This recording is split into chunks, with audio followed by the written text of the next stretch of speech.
bersahabat gitu ya.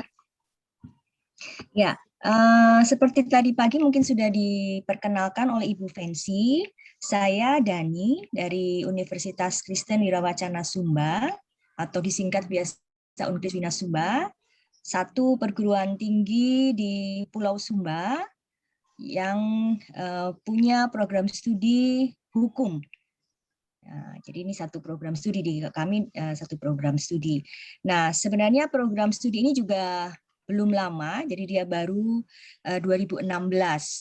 Sehingga ketika kami ditawarkan untuk menjadi salah satu perguruan tinggi atau program studi hukum yang akan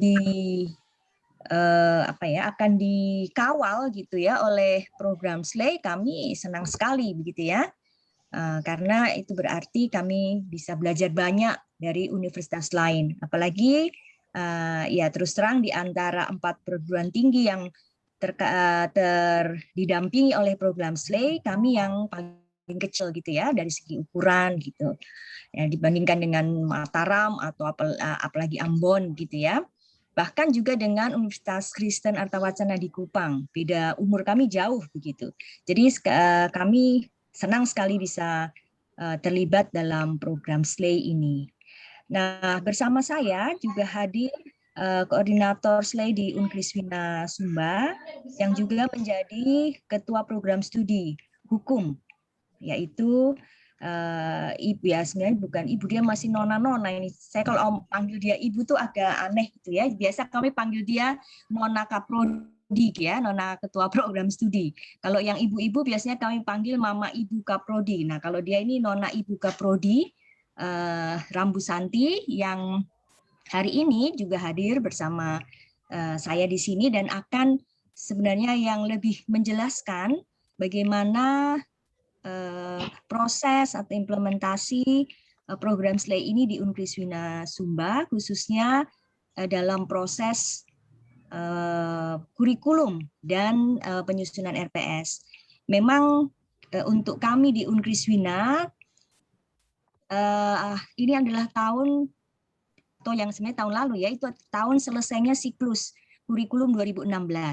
Jadi ketika kami mengikuti program SLAY ini adalah waktunya tepat ya, momentumnya tepat karena memang kami sedang melakukan review kurikulum ya, dan kemudian muncul MBKM yang ternyata tidak mudah ya Ibu Bapak untuk mengimplementasikan kebijakan itu, tetapi kami berharap bahwa apa yang sudah kami dapat dari SLAY itu bisa diimplementasikan dalam kurikulum dan RPS kami. Mungkin itu dari Ibu Fensi. Selanjutnya saya serahkan pada Nona Ibu Kaprodi Rambusanti untuk presentasikan PPT-nya. Silahkan Rambu. Baik, terima kasih Ibu. Selamat siang Bapak Ibu. Mohon maaf saya tidak memiliki akses untuk share screen Ibu, jadi saya langsung saja.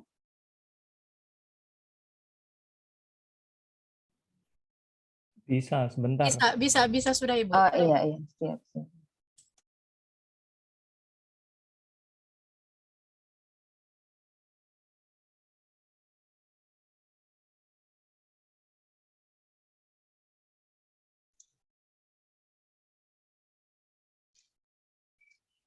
Ya, sudah.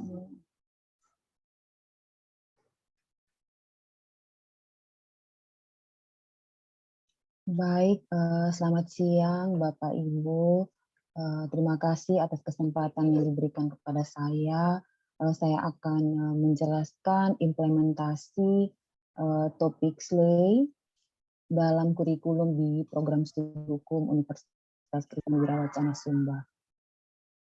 Yang pertama yang kami lakukan adalah pelaksanaan TOT dalam rangka pengembangan kurikulum hukum dan juga pendidikan hukum di Indonesia Timur.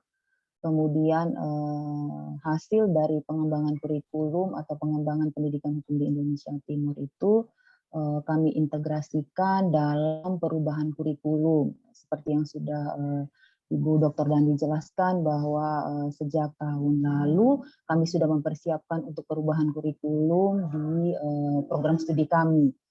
Sehingga hasil dari pengembangan kurikulum yang dilaksanakan oleh SLE itu kami integrasikan dalam perubahan kurikulum di dalam program studi kami. Tidak hanya batas pada perubahan kurikulum yang kami lakukan, juga kami melakukan revisi pada rencana pembelajaran semester atau silabus pada mata kuliah yang ada di program studi hukum. Dalam hal revisi RPS yang dimaksudkan, maka kami masing-masing dosen itu akan mengintegrasikan topik-topik SLE seperti yang sudah dijelaskan oleh Bapak Ibu trainers, 5 topik SLE yaitu berbicara tentang etika, gender, kemudian lokal konteks, kemudian penalaran hukum, dan juga metode pengajaran. Nah, kemudian pertanyaannya apa saja yang sudah kami dapatkan setelah kami melakukan TOT, kemudian banyak hal yang kami dapatkan dari SLE, gitu ya. Yang pertama, dalam perubahan kurikulum yang kami lakukan di program studi kami, secara jujur bahwa kami ingin beritahukan bahwa sebelumnya kurikulum yang lama itu kami tidak memiliki mata kuliah yang spesifik mengatur tentang hukum, mengajarkan tentang hukum dan gender. Tetapi kami memiliki mata kuliah tentang hukum dan HAM seperti itu ya. Oleh karena itu pada kurikulum yang baru kami membentuk satu mata kuliah baru yaitu hukum dan gender. Kemudian dalam penalaran hukum sebelumnya juga pada kurikulum yang lama kami tidak memiliki mata kuliah yang berbicara tentang hal tersebut, tetapi hanya disisipkan di dalam masing-masing mata kuliah. Tetapi pada kurikulum yang baru kami membentuk satu mata kuliah baru yaitu mata kuliah logika hukum seperti itu. Kemudian dalam hal perubahan RPS atau rencana pembelajaran pada masing-masing mata kuliah. Nah, seluruh dosen di program studi hukum itu diwajibkan agar supaya mengintegrasikan yang dimaksudkan mensisipkan begitu Bapak Ibu, sisipkan satu atau dua topik SLE di masing-masing mata kuliah. Misalkan dalam 16 pertemuan itu sisipkan 2 pertemuan untuk berbicara tentang tergantung dari mata kuliah yang akan diampu, bisa berbicara tentang etika hukum, kemudian gender, lokal konteks. Dengan sendirinya metode pengajaran penalaran hukum akan masuk di dalamnya. Kemudian hal positif jelas bahwa metode pengajaran yang kami dapatkan hasil dari workshop atau TOT yang sudah diberikan kepada kami itu jauh lebih menarik bagi mahasiswa begitu, karena kami diberikan metode-metode yang jauh lebih menarik dari metode pengajaran yang telah kami lakukan sebelumnya. Kemudian mahasiswa juga lebih cepat memahami materi yang kami berikan. Mengapa? Karena kami para dosen menggunakan contoh-contoh kasus nyata atau real yang ada di masyarakat. Terkhususnya memang kami berfokus pada masyarakat adat yang ada di Pulau Sumba begitu. Kemudian kalau berbicara tentang penalaran hukum, maka dengan sendirinya mahasiswa akan diajarkan bagaimana berlogika secara hukum. Kemudian hal positif berikutnya yang kami dapatkan yaitu pada saat akreditasi tahun yang lalu, kami diapresiasi oleh asesor karena kami merupakan dampingan dari SLE ini. Kemudian kami sadari bahwa dalam hal implementasi yang sudah dilakukan, implementasi 5 topik yang sudah dilakukan di program studi kami itu tidak dilakukan secara optimal. Mengapa? Yang pertama, karena kami program studi telah menyiapkan akreditasi, kemudian akan adanya perubahan kurikulum yaitu KKNI dan juga MBKM, maka jelas bahwa berdampak pada prioritas kegiatan, artinya bahwa banyak kegiatan yang tidak dapat terlaksana dengan baik. Kemudian kendala yang kedua berbicara tentang pandemi COVID-19, yang mana dengan pandemi ini menyebabkan banyak kegiatan sesuai dengan program kerja yang seharusnya kami lakukan, itu tidak terlaksana dengan baik. Demikian, mungkin ada yang ditambahkan oleh Ibu Dr. Dani.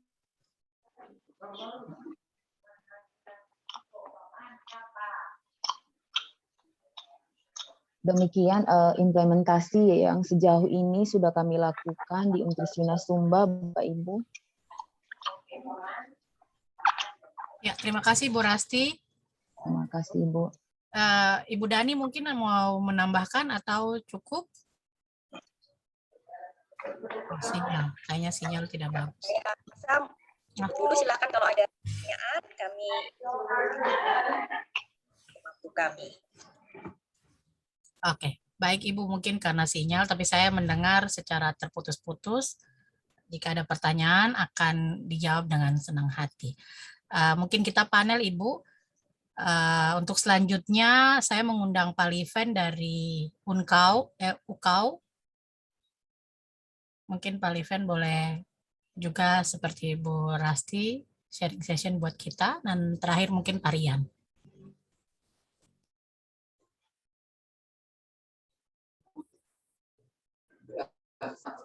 Belum unmute, Pak. Sebelum saya menyampaikan,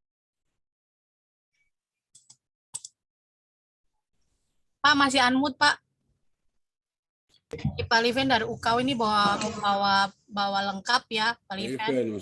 ya, baik. Mungkin bisa Jadi, perkenalkan satu persatu dulu, Pak. Sebelum saya menyampaikan apa-apa yang menjadi pengalaman kami, ini ada Pak WD1, Pak Dr. Yanto Ekor, kemudian ada WD2, Pak Soleman Kete, kemudian Pak WD3 mengikuti tapi tidak full karena ada kedukaan. Tadi sudah ada masuk pada sesi pertama. Kemudian ada Ibu Francina Patiru, alumni dari Ambon juga ini. S1-nya dari Ambon.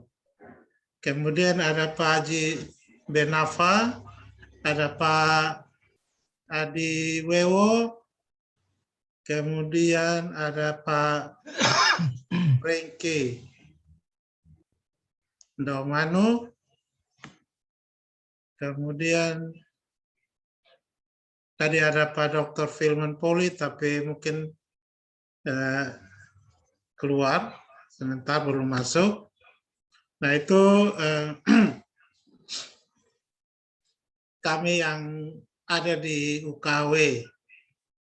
Nah sebelum saya menyampaikan hal-hal yang berkaitan dengan pengalaman, mungkin sedikit informasi sebagai pengantar mewakili pimpinan fakultas, beri kesempatan kepada Pak Dr. Rianto untuk bisa menyampaikan ya semacam kata pengantar. Kepada Pak Yanto, Wakil Dekan 1, silakan. Baik, selamat siang menjelang sore. Saya ucapkan kepada Bapak Ibu, saudara-saudara dalam mengikuti acara ini. Pertama-tama tentu atas nama Fakultas Hukum Universitas Kristen Artawacana Kupang, patut memanjatkan puji syukur kehadapan hadirat Tuhan Yang Maha Kuasa oleh karena masih diberikan waktu dan kesempatan untuk mengikuti kegiatan SLAY pada hari ini. Bagi program studi ilmu hukum di Fakultas Hukum, SLAY ini tentunya penting karena ketika kita berbicara tentang gender, maka entah sadar atau tidak sadar, gender itu sebenarnya sudah dipelajari di dalam berbagai mata kuliah, khususnya misalnya yang berkaitan dengan hak asasi manusia dan lainnya. Demikian pula dengan etika, apalagi tentang penalaran hukum di dalam berbagai bidang ilmu hukum. Ketika kita berbicara tentang ilmu hukum, pasti butuh adanya penalaran hukum. Karena itu atas nama pimpinan Fakultas Hukum tentu berterima oleh karena acara ini bisa terselenggara dan kami Fakultas Hukum ikut di dalamnya. Tentunya selama mengikuti acara SLE sejak awal kami sadari masih banyak kekurangan-kekurangan, tapi kiranya melalui pertemuan-pertemuan seperti ini, kekurangan-kekurangan yang kami alami itu bisa dapat mungkin demikian apa yang kami kurang atau lebihnya kami. Baik, terima kasih Pak Dr. Rianto. Minta maaf Ibu Vinci, saya tidak mempersiapkan seperti Ibu Santi, oleh karena kami juga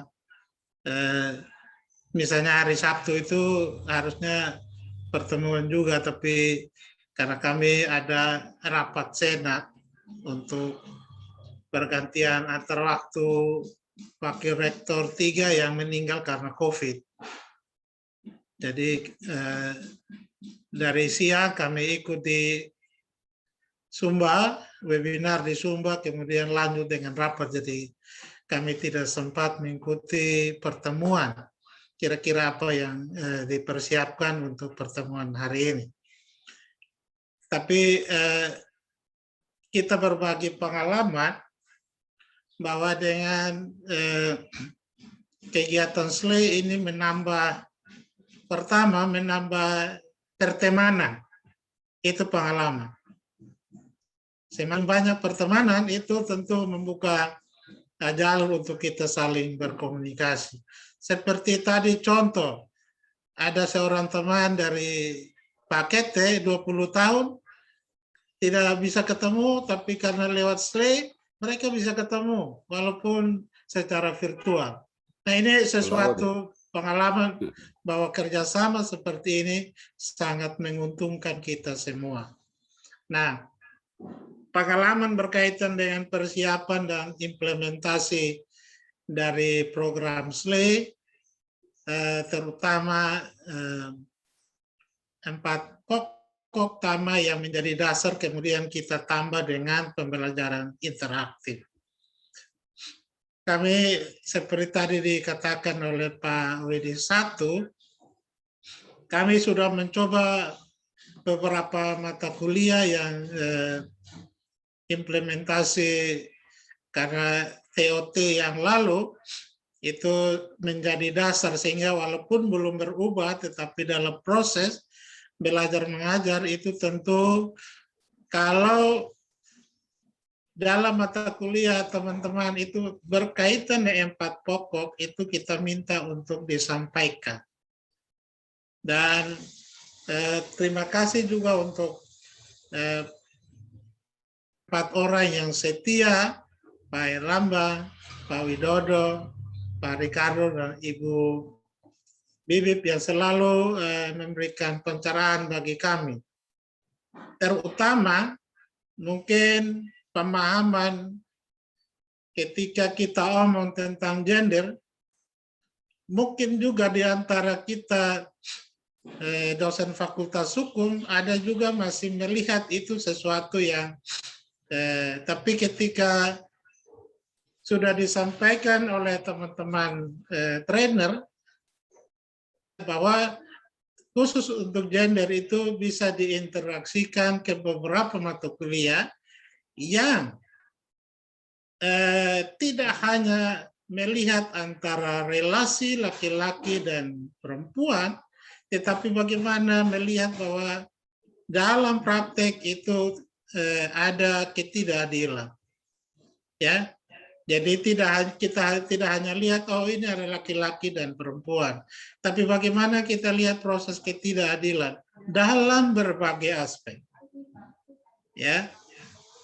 Apakah itu dalam aspek kehidupan sehari-hari kalau kita kaitkannya dengan mata kuliah yang ada.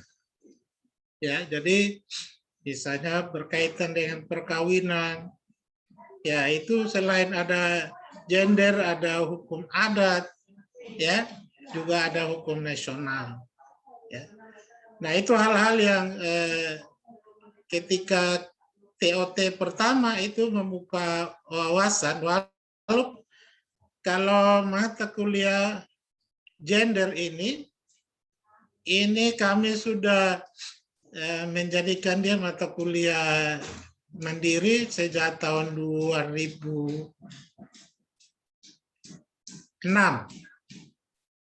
Itu ketika Artawacana di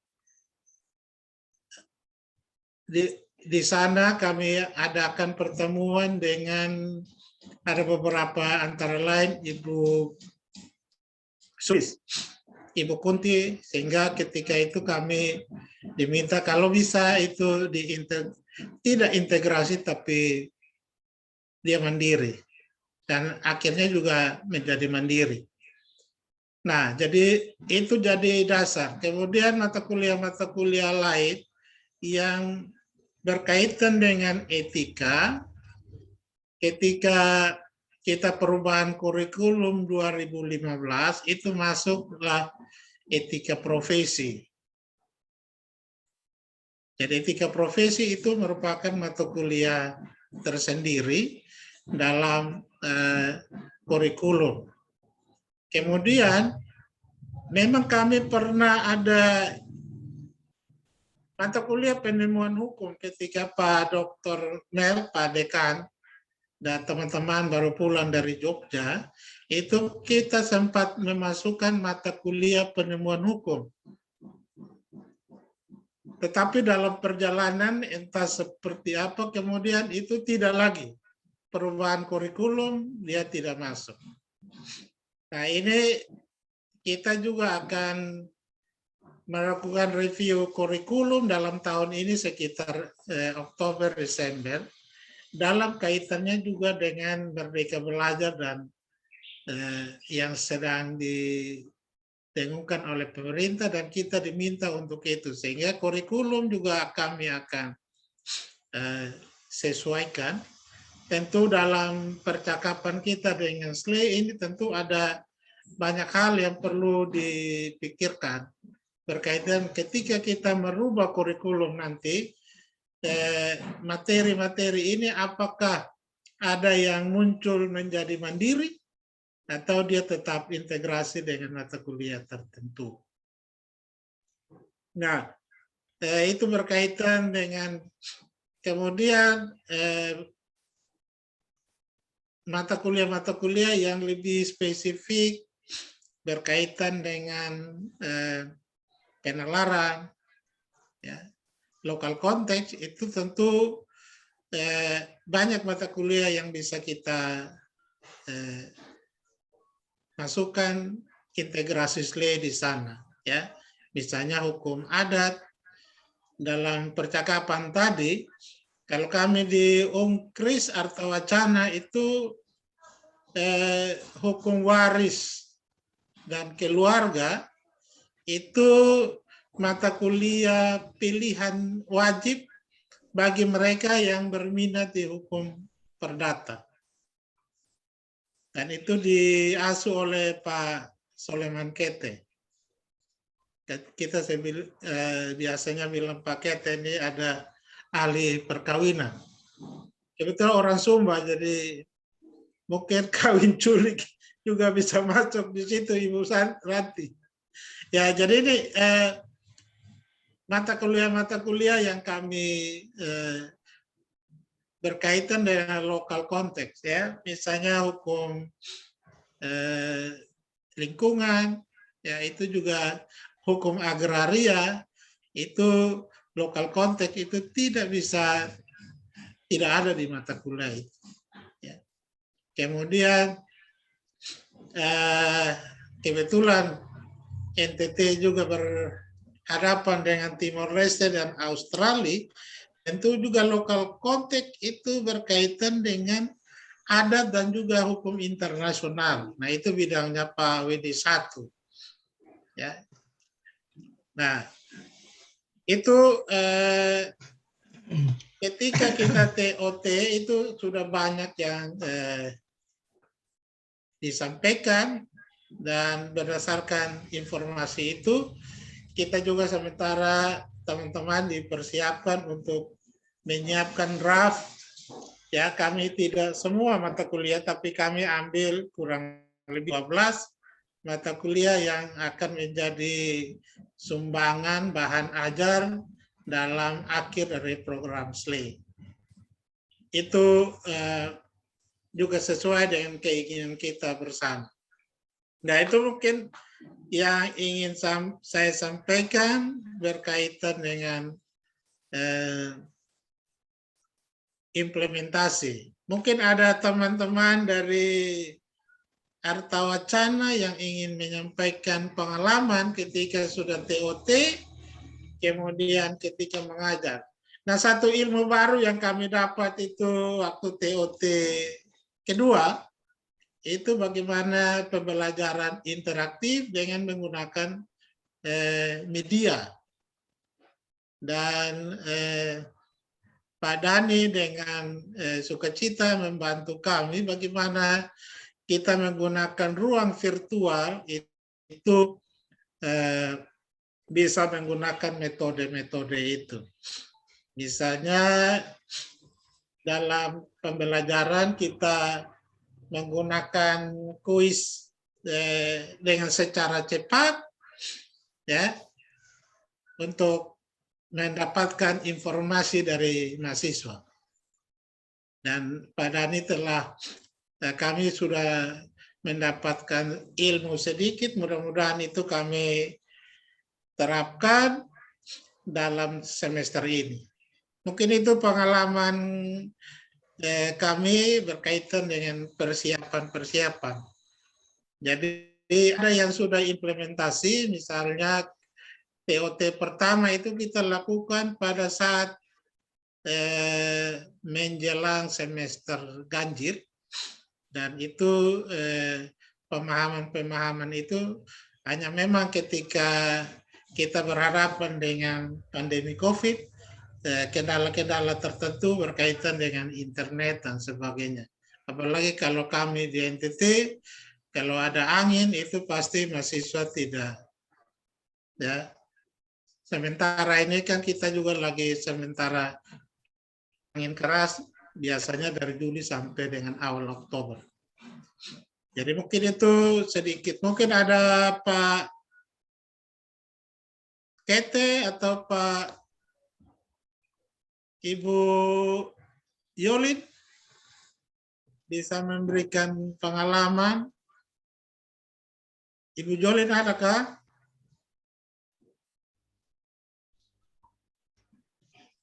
Atau Ibu Fransina membagi pengalaman? Atau Pak Yanto, Pak Wakil Dekan? Baik, terima kasih. Jadi dalam integrasian materi SLE itu terkadang mengalami antara lain, terkadang mahasiswa itu lupa akan materi dasar dari ilmu hukum. Ketika kita melakukan penalaran hukum, dasar itu harus dikuasai. Tapi terkadang karena misalnya mata kuliahnya sudah semester sekian, justru menjadi mereka lupakan. Tetapi kalau dengan materi perkuliahan, misalnya tentang gender selalu diajarkan di dalam mata kuliah hak asasi manusia. Ya. Di dalam hukum hak asasi manusia itu tentang asas persamaan di depan hukum dan pemerintahan, itu menjadi bahan ajar kepada mahasiswa, terutama pembahasan dari Declaration of Human Rights, kemudian hak sipil, sampai kepada hukum nasional, peraturan perundangan, dan jurisprudensi, jurisprudensi Mahkamah Agung yang berkaitan dengan gender. Kemudian memang kalau di wilayah Pulau Timur yang sistem kekerabatannya adalah patrilineal, sehingga salah satu hambatan tersendiri di dalam penerapan itu sendiri. Karena misalnya sistem patrilineal itu hanya membolehkan yang mewaris itu adalah anak laki-laki. Sementara di pihak lain gender menginginkan ada persamaan hak antara laki-laki dan perempuan. Itu juga menjadi hambatan tersendiri.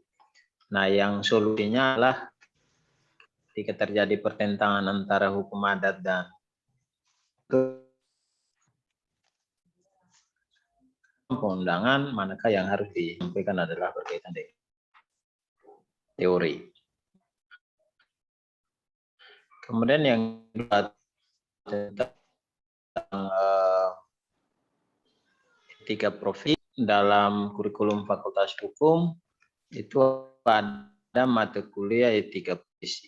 Etika profesi yang akan mempelajari etika profesi pada umumnya, terutama etika profesi hukum, etika profesi dari hakim, jaksa, notaris, dan advokat.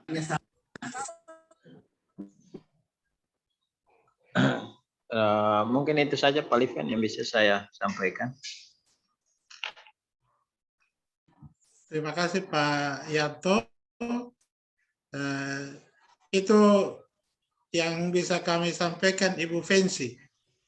Kita kembalikan ke Ibu Fensi untuk lanjutkan ke Komandan Rian dari Mataram, dekat pantai.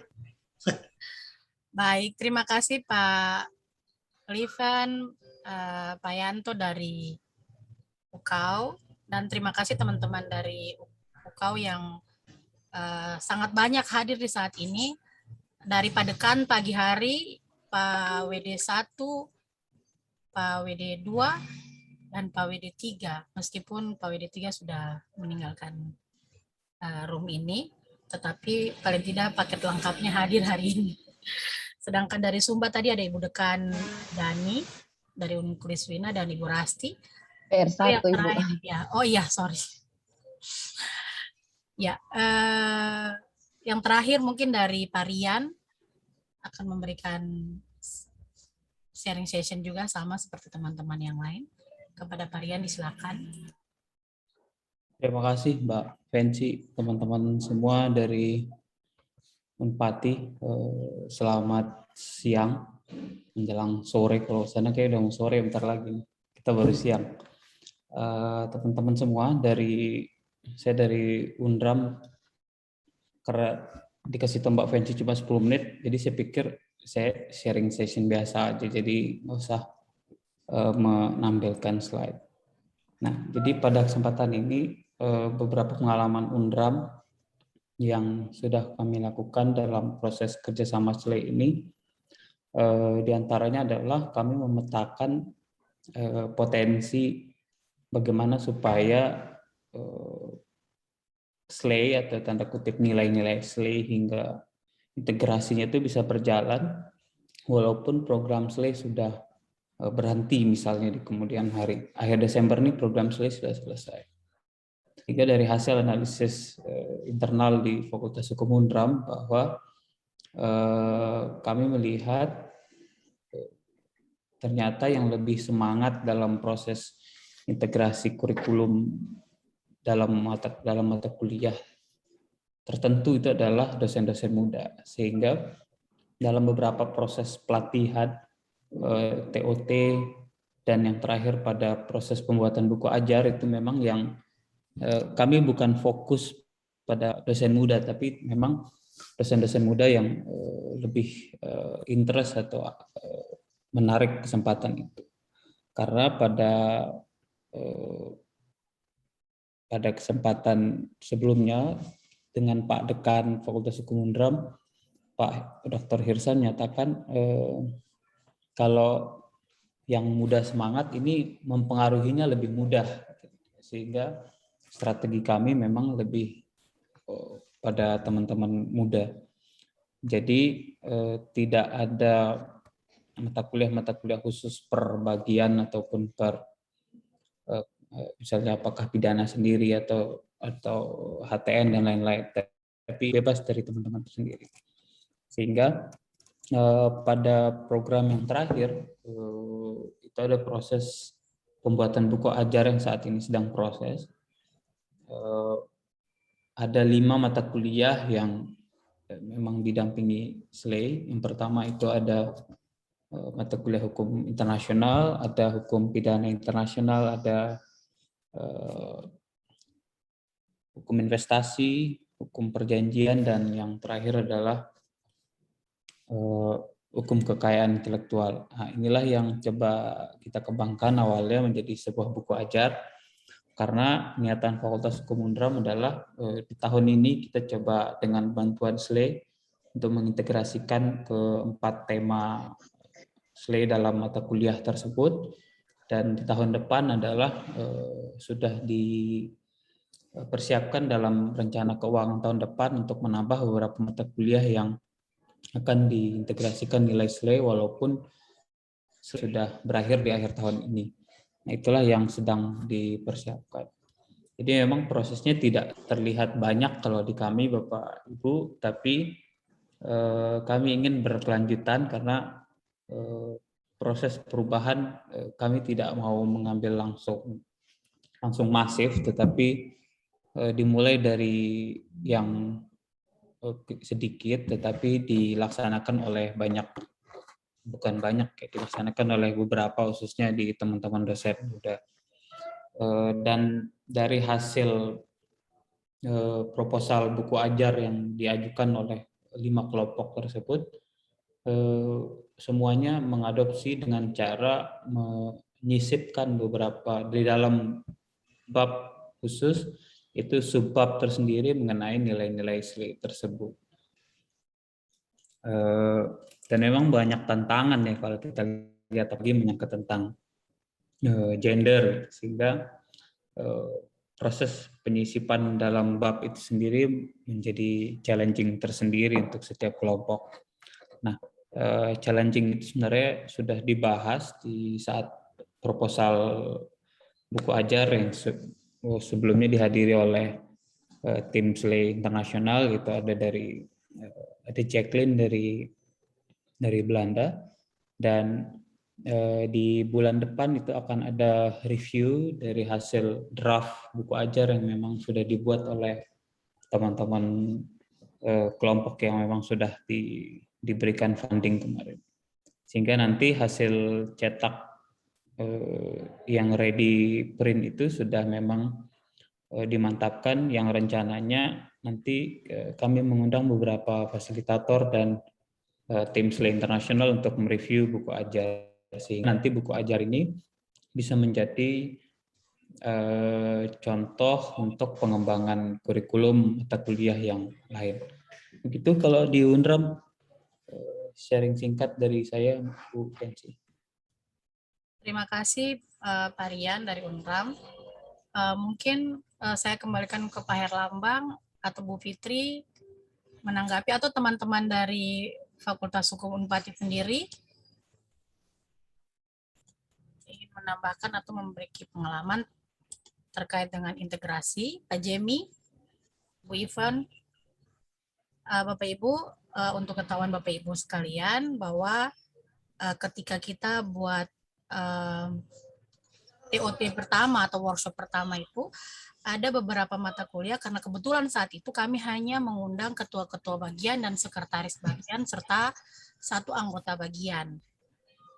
Nah, satu atau dua anggota bagian saat itu. Nah, saat itu ada beberapa mata kuliah yang berdasarkan hasil TOT kemarin telah kami lakukan integrasi, misalnya di HTN sendiri, HTN Han, itu ada RPS Hukum Acara dan Praktek Peradilan Tata Usaha Negara. Lalu ada Hukum Administrasi Wilayah Kepulauan, di mana kami juga mengintegrasikan beberapa isu SLE, diantaranya di beberapa pertemuan, yaitu misalnya di pertemuan ke-11 dan 12, itu terkait dengan penetapan batas wilayah perbatasan, lalu ada kewenangan dalam di wilayah perbatasan, yang di dalamnya itu bicara tentang local wisdom.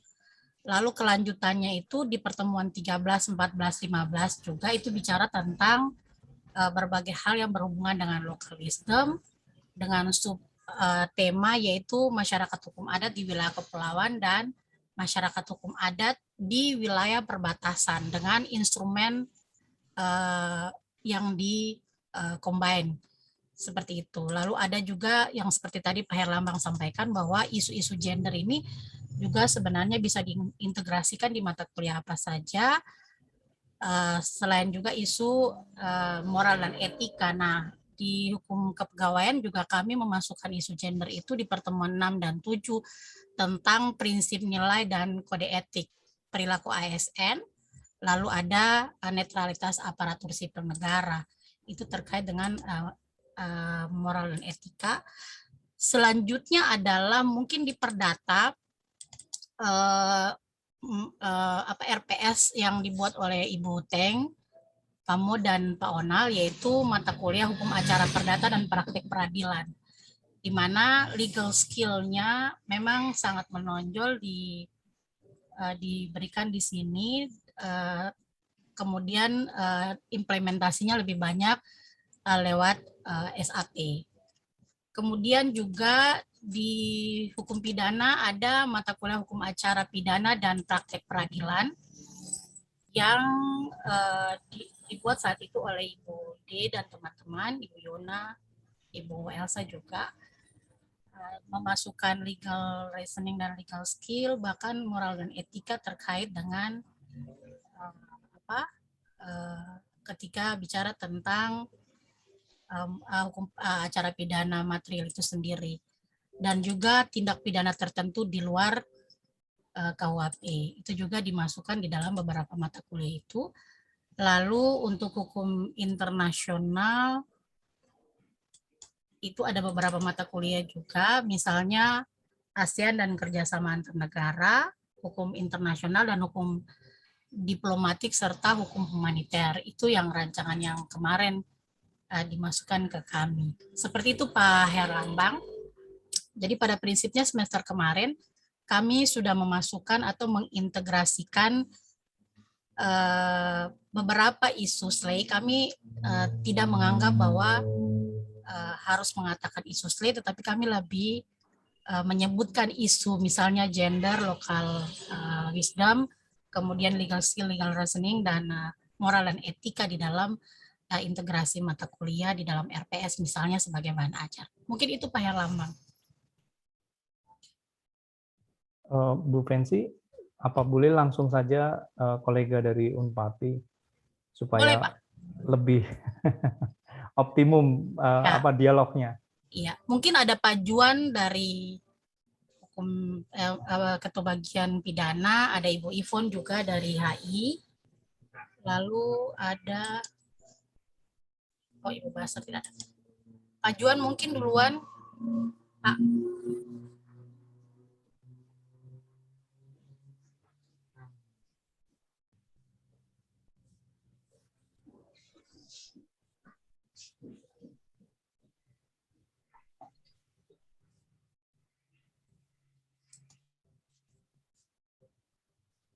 Atau Ibu Ivon?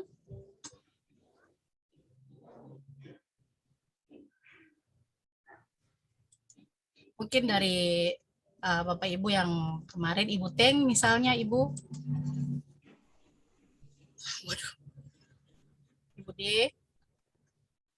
Saya ini pertanyaan kecil sedikit, Bu Fancy. Ya, Pak Herlambang. Kalau belum ada ya. Ya. Saya tadi ada yang menarik ya, dari Mas Rian terutama, yang menyinggung soal dosen muda. Ya. Itu yang katanya lebih antusias gitu ya.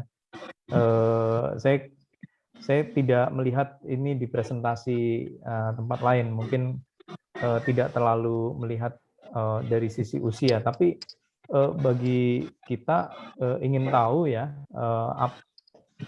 mengapa yang muda dan kenapa tidak yang mungkin lebih senior gitu ya. Faktor apa yang kemudian itu menjadi apa istilahnya tantangan untuk mengembangkan SLE, mengintegrasikannya gitu.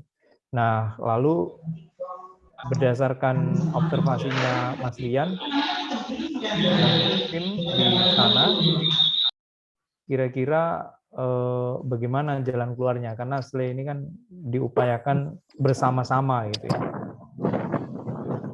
Mungkin itu dulu dari saya. Saya langsung, Mbak Fancy.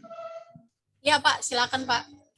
Jadi gini Mas Herlambang, kan awal-awal dulu ada kayak review kecil tentang personal review kelembagaan kan. Dalam situ kan udah kelihatan tuh seperti apa proposal SLE ke depan. Seperti yang kita ketahui bahwa hukum saat ini itu punya pakem-pakem masing-masing ya biasanya, yang sudah dijalankan oleh tanda kutip teman-teman kita yang lebih senior, sehingga dengan kita misalnya mau mencoba apa istilahnya, kan kami analisis waktu itu dengan coba analisis USG ya, bagaimana seriousness-nya dan growth-nya apabila kita mencoba memasukkan atau memaksakan ke semua misalnya. Nah, maka menurut analisis kami itu jadi tidak maksimal pemahamannya, dan waktu itu sehingga kita fokus karena memang jumlah yang muda juga sedang banyak di UNRAM, jumlah totalnya, sehingga yang muda yang memang saat itu di saat kami memperkenalkan pertama kali program ini, yang langsung antusias istilahnya direct antusias ke program ini adalah teman-teman dosen muda gitu. Sebenarnya tidak ada niatan awal langsung bahwa ini ke yang muda saja, enggak.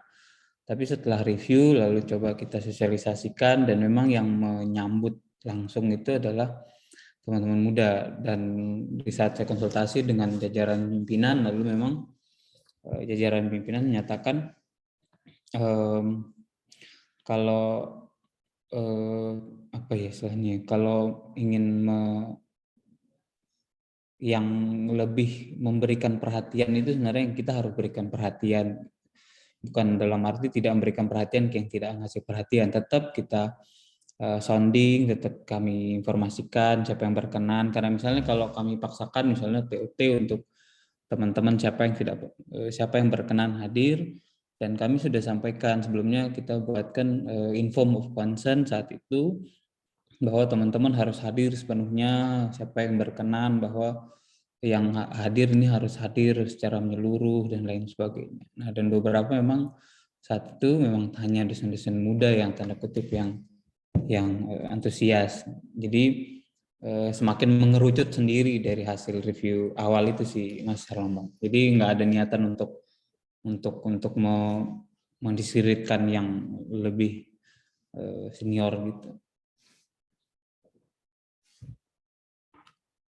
Iya, iya ya Pak Rian, seperti itu. Tapi mungkin agak berbeda dengan kami di Unpati. Karena di Unpati muda dan yang senior sama energinya. Bahkan seperti tadi Pak Nuskainama, Ibu Teng, Ibu Mary, semuanya senior-senior yang ngomong ini Pak Herlambang.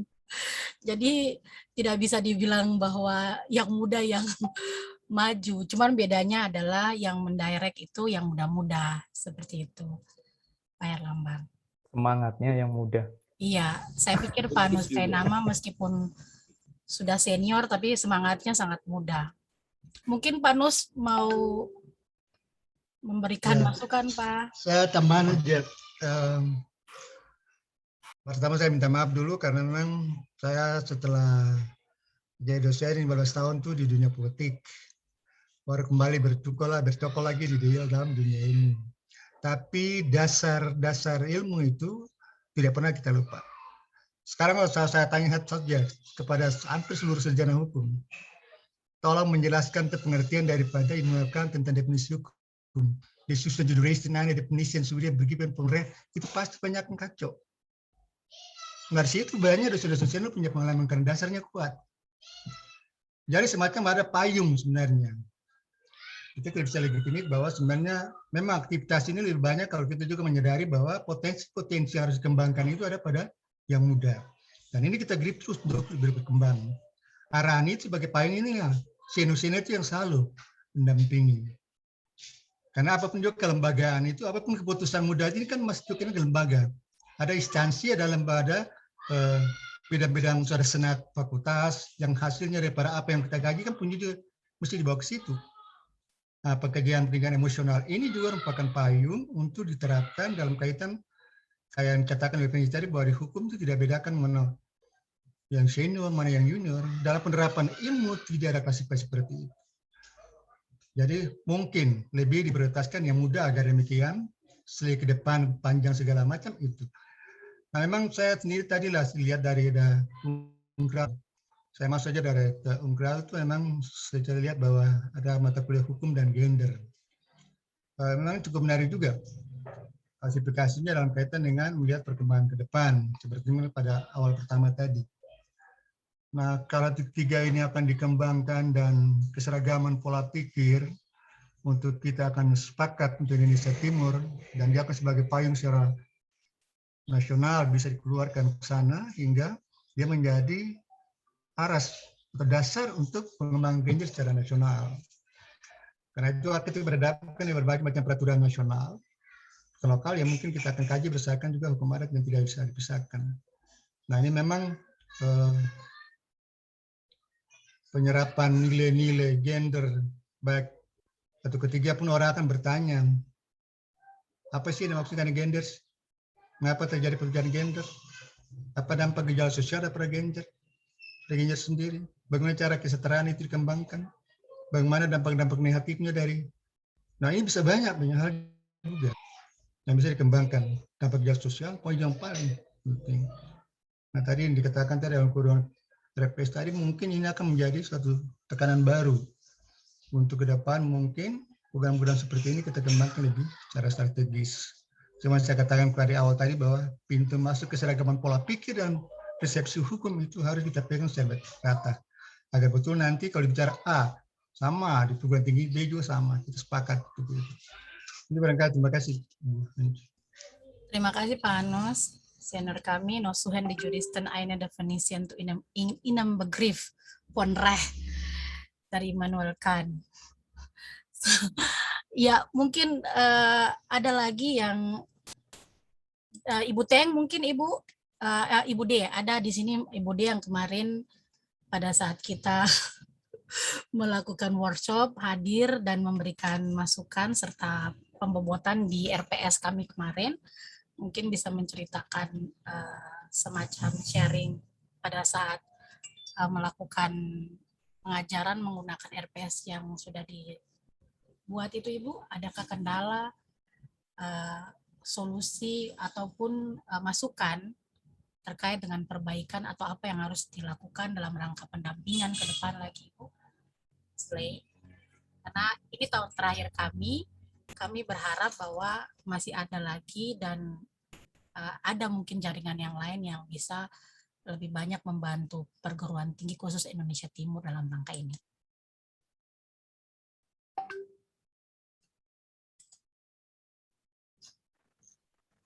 Iya, terima kasih Ibu Reni. Pak Herlambang dan Bapak Ibu sekalian. Mohon maaf baru bergabung kembali karena baru selesai satu kegiatan. Terkait dengan RPS yang kita sepakati pada kegiatan sebelumnya, di dalam penerapan atau di dalam penerapan dalam proses perkuliahan, ternyata dia agak membantu karena proses-proses khusus untuk hukum acara dan praktek peradilan itu lebih banyak yang dieksplor adalah kemampuan mahasiswa untuk menyelesaikan persoalan hukum terkait dengan proses-proses atau mekanisme penyelesaian perkara pidana. Ya, jadi tidak hanya terkait dengan pengetahuan mereka, tapi bagaimana mereka menyusun sebuah surat dakwaan, ya, menganalisis kasus. Kebetulan juga saya dibebani juga mengajar mata kuliah argumentasi hukum, dan di dalam pelaksanaan proses perkuliahan itu, walaupun kami belum mengarahkan model pembelajarannya dari ke problem based learning, tetapi ada pada bagian-bagian tertentu pemecahan kasus terkait dengan model pembelajaran yang kita sepakati pada pertemuan sebelumnya itu bisa dikasih ke para mahasiswa. Cuman kendalanya dalam kondisi pandemi ini, Pak Herlambang, kami terbatas untuk akses bertemu dengan mereka, karena itu lebih banyak harus praktek. Teorinya itu hanya sampai pada ujian tengah semester, selanjutnya itu ada praktek. Nah, praktek ini yang kami kesulitan karena mahasiswa kami juga cukup banyak yang mengikuti atau yang menawarkan mata kuliah tersebut dengan kelas paralel yang cukup banyak. Dan kami kewalahan untuk juga mempraktekkan kalau pelaksanaan model pembelajaran dengan menggunakan problem based learning itu lebih efektif menurut saya itu ada pada kelompok-kelompok kecil. Tapi karena kami punya mahasiswa itu satu kelas dalam mata kuliah hukum acara itu sekitar 50-an orang. Dan dalam kondisi pandemi ini kami kesulitan untuk melakukan praktek kepada mereka, ya, praktek kepada mereka terkait dengan bagaimana mereka membuat surat dakwaan, peran-peran yang harus dimainkan terkait dengan peradilan semu itu kami agak kesulitan dalam kondisi ini. Jadi mungkin ada pembaharuan karena kami juga tidak bisa memprediksi kapan kondisi ini dia bisa berlangsung normal, ataupun kita akan ada di dalam new normal itu, ada new normal, dan karena itu proses-proses perkuliahan yang berlangsung dengan pembobotan pada yang sudah disampaikan itu, kita bisa mengelaborasi dia menjadi sesuatu yang lebih baik terkait dengan kondisi perkuliahan yang dilakukan lewat daring. Yang berikut terkait dengan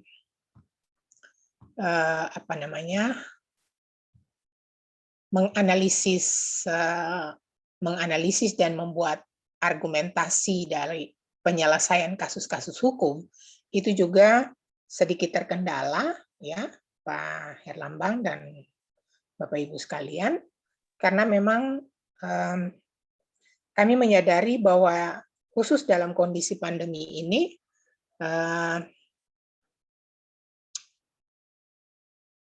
kemampuan literasi mahasiswa sebenarnya itu bisa terbuka karena begitu banyak akses yang bisa didapatkan mahasiswa terkait dengan dengan literasi-literasi ataupun juga materi-materi yang cukup berkembang. Tapi ternyata untuk menilai kemampuan mereka itu dalam kondisi perkuliahan daring dan luring itu tidak mudah juga, karena di dalam perkuliahan atau proses belajar mengajar dengan dalam kondisi daring ini ternyata pengetahuan mereka itu bukan bertambah, Pak Herlambang, tapi pengetahuan mereka itu agak melemah begitu ya, agak melemah.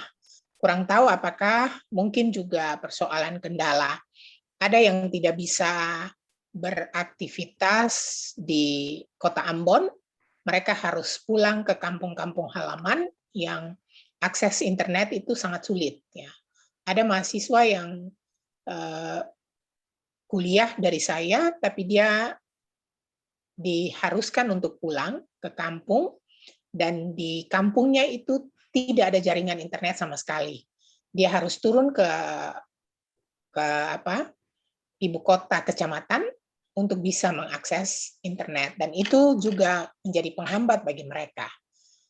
Nah, terkait dengan kasus-kasus yang harus mereka kaji, itu juga kami mungkin perlu untuk sekarang ini pembobotan pada model-model pembelajaran daring yang bisa membuat mahasiswa itu kreatif dalam berpikir dan menyelesaikan persoalan-persoalan hukum. Karena ternyata sangat lemah mereka di dalam perkuliahan, dan mungkin juga kondisi ini bukan hanya kami di Universitas Patimura saja yang alami. Mungkin di tempat-tempat lain, Bapak Ibu yang lain, di Kupang misalnya juga mungkin saja mengalami hal-hal yang seperti kami alami gitu. Jadi diperlukan kreativitas dari dosen untuk bagaimana sehingga membuat mahasiswa itu dia bisa kreatif di dalam menyelesaikan atau kreatif dalam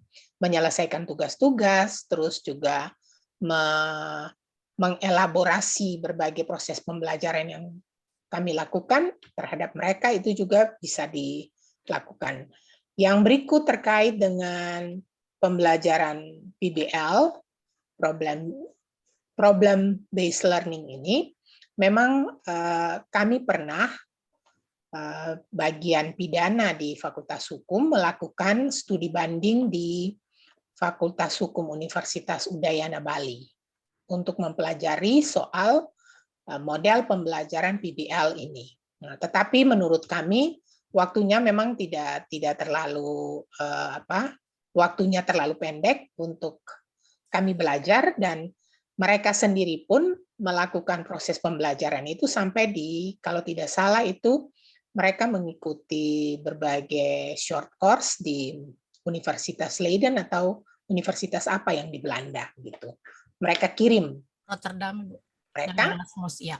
Iya. Mereka kirim tenaga mereka di sana dan belajar soal itu. Baru mereka pulang, mereka coaching teman-teman mereka di Udayana. Jadi kami kesulitan di dalam konteks itu, dan bagaimana cara meningkatkan kemampuan kreativitas mahasiswa untuk menyelesaikan persoalan-persoalan hukum dengan berbasis pada persoalan itu sendiri. Ya. Mereka yang mencari, mereka yang mengelaborasi berbagai proses-proses yang harus dilakukan, kami tenaga pengajar itu bertindak sebagai fasilitator. Nah, itu yang agak sulit, dan mungkin pembobotan itu bisa diberikan di dalam proses-proses yang akan kita lakukan bersama selama kurang lebih seminggu itu. Itu kira-kira Pak Herlambang dan Bapak Ibu sekalian, Ibu Fancy, terima kasih.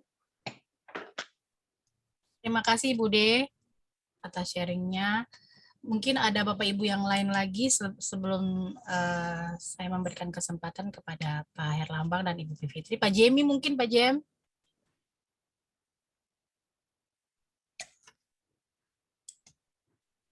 Pak Jemi tadi izin ada rapat. Kayaknya belum kembali. Boleh saya respon? Ya, boleh langsung Pak Herlambang. Saya khawatir lupa. poin-poinnya. Baik, makasih ya. Jadi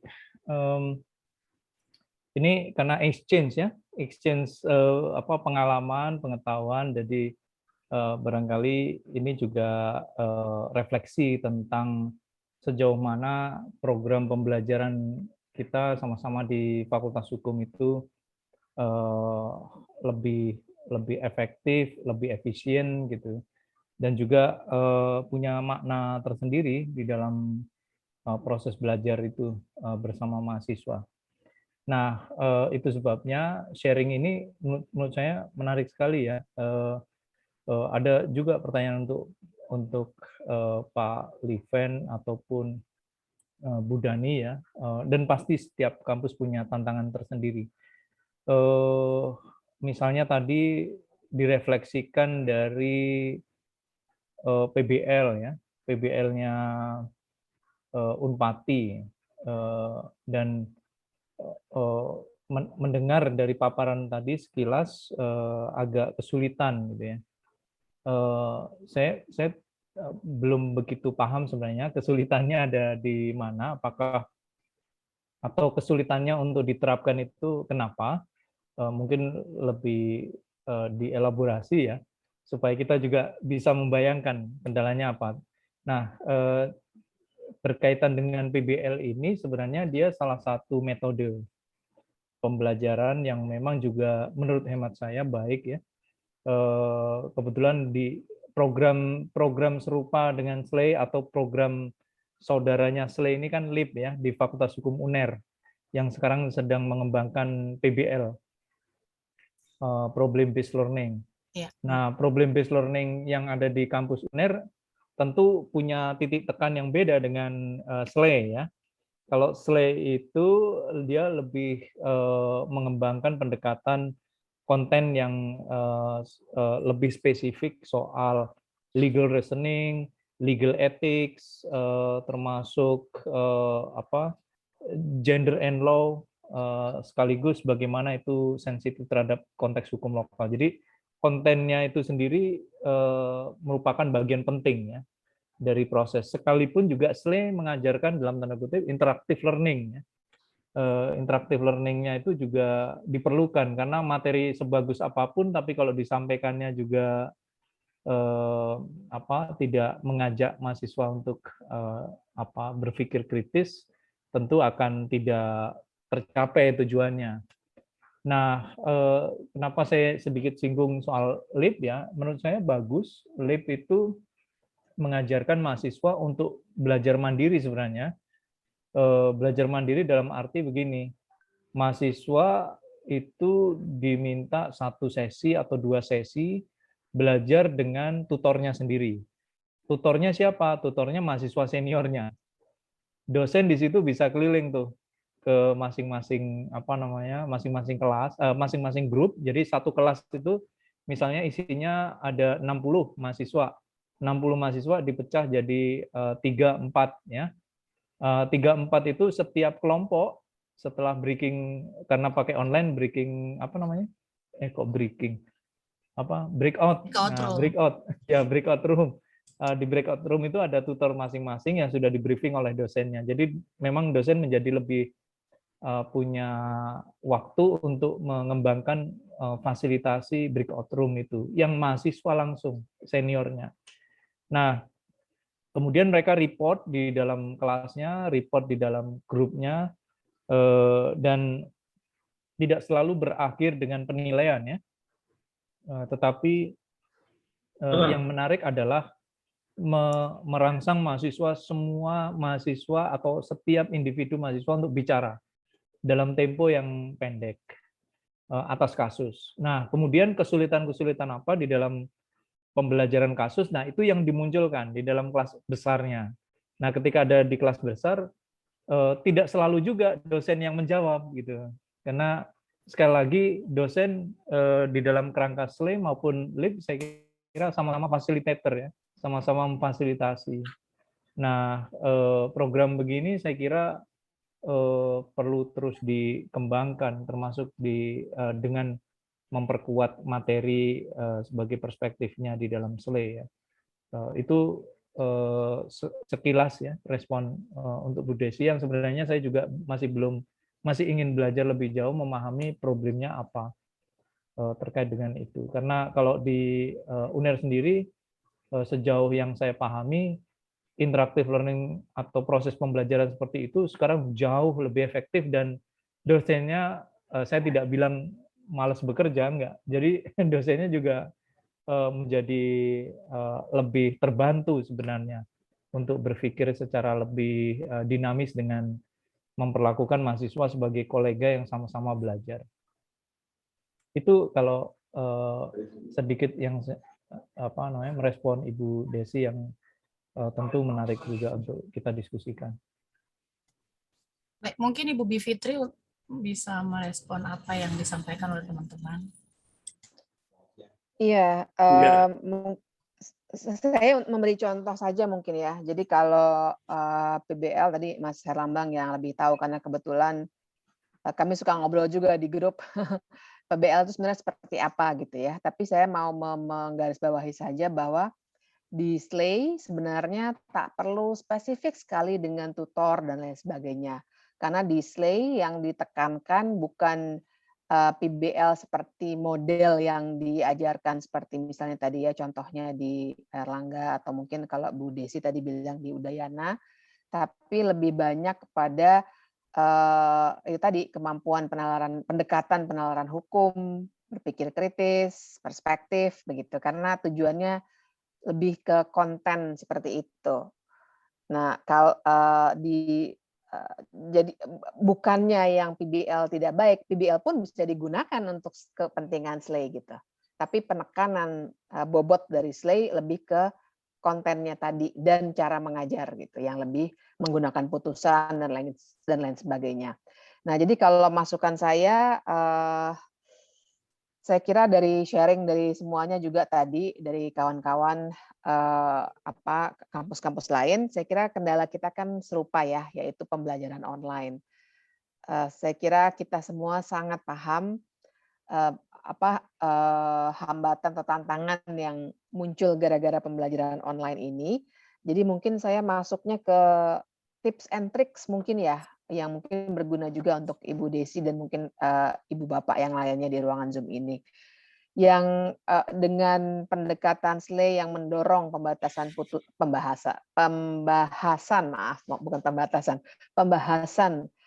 putusan ataupun kasus nyata di masyarakat,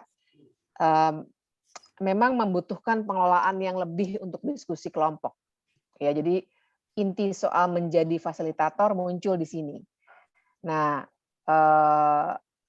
usul saya atau paling tidak yang saya coba lakukan adalah untuk mengumpulkan misalnya membuat semacam kumpulan putusan-putusan ataupun perkara yang bisa digunakan untuk mengajar.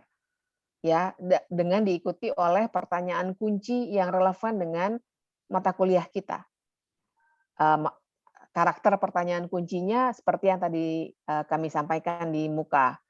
Misalnya yang bisa mendorong mahasiswa untuk menggali berbagai sumber hukum, yang bisa mendorong mahasiswa untuk mendiskusikan aspek gender, aspek konteks lokal dan lain sebagainya. Nah, itu dibuat dulu.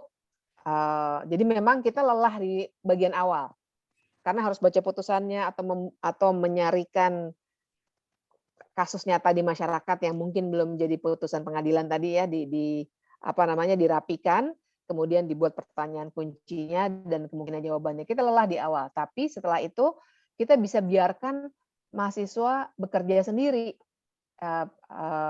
Jadi dalam cara pandang tertentu akhirnya ya juga begitu. Cuma ya tidak terlalu strict lah. Yang penting kontennya itu. Nah, mengelola kelasnya itu kan memang yang barangkali membingungkan. Kalau yang saya gunakan, kita ini kan pandemi sudah berapa tuh? Sekarang berarti masuk semester hampir jadi 3 semester ya. Tapi 2 semester kemarin, saya sendiri sebenarnya terus terang Ibu Bapak ini betul-betul melelahkan ya soal pandemi ini. Mencoba berbagai cara. Ternyata yang agak cocok di semester yang kemarin ini baru berakhir, semester genap kemarin, saya pakai WhatsApp group. ini juga atas rekomendasi dari kawan-kawan saya pakai di fasilitasi training ya. Ternyata untuk mahasiswa juga terpakai. Jadi saya buat WhatsApp grup seakan-akan memang grup seakan-akan ruangan kelas. Jadi seakan-akan diskusi, cuma semuanya ya begini ya, online begini.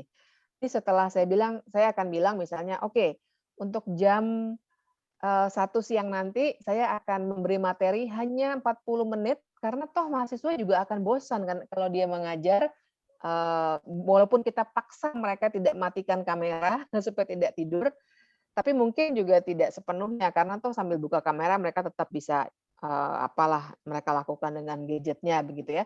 Jadi yang saya lakukan, saya misalnya bilang saya cuma akan kasih materi 40 menit, setengah jam, kemudian tanya jawab, setelah itu saya akan kasih tugas. Udah, kemudian selesai, materi saya cuma 40 menit maksimal, saya kasih tugas, mereka harus kerja kelompok. Nah, kerja kelompoknya, jadi misalnya Bu Desi tadi cerita 50 orang, ada kelas saya juga yang 50 orang misalnya, saya bagi kelompok kecil yang isinya biasanya kalau saya tidak suka kelompok terlalu banyak ya, supaya mahasiswanya bisa lebih banyak diskusi di antara mereka. Jadi 5 orang. Nah, kemudian hasilnya supaya tidak terlalu panjang jadi itu di luar Zoom nggak apa-apa.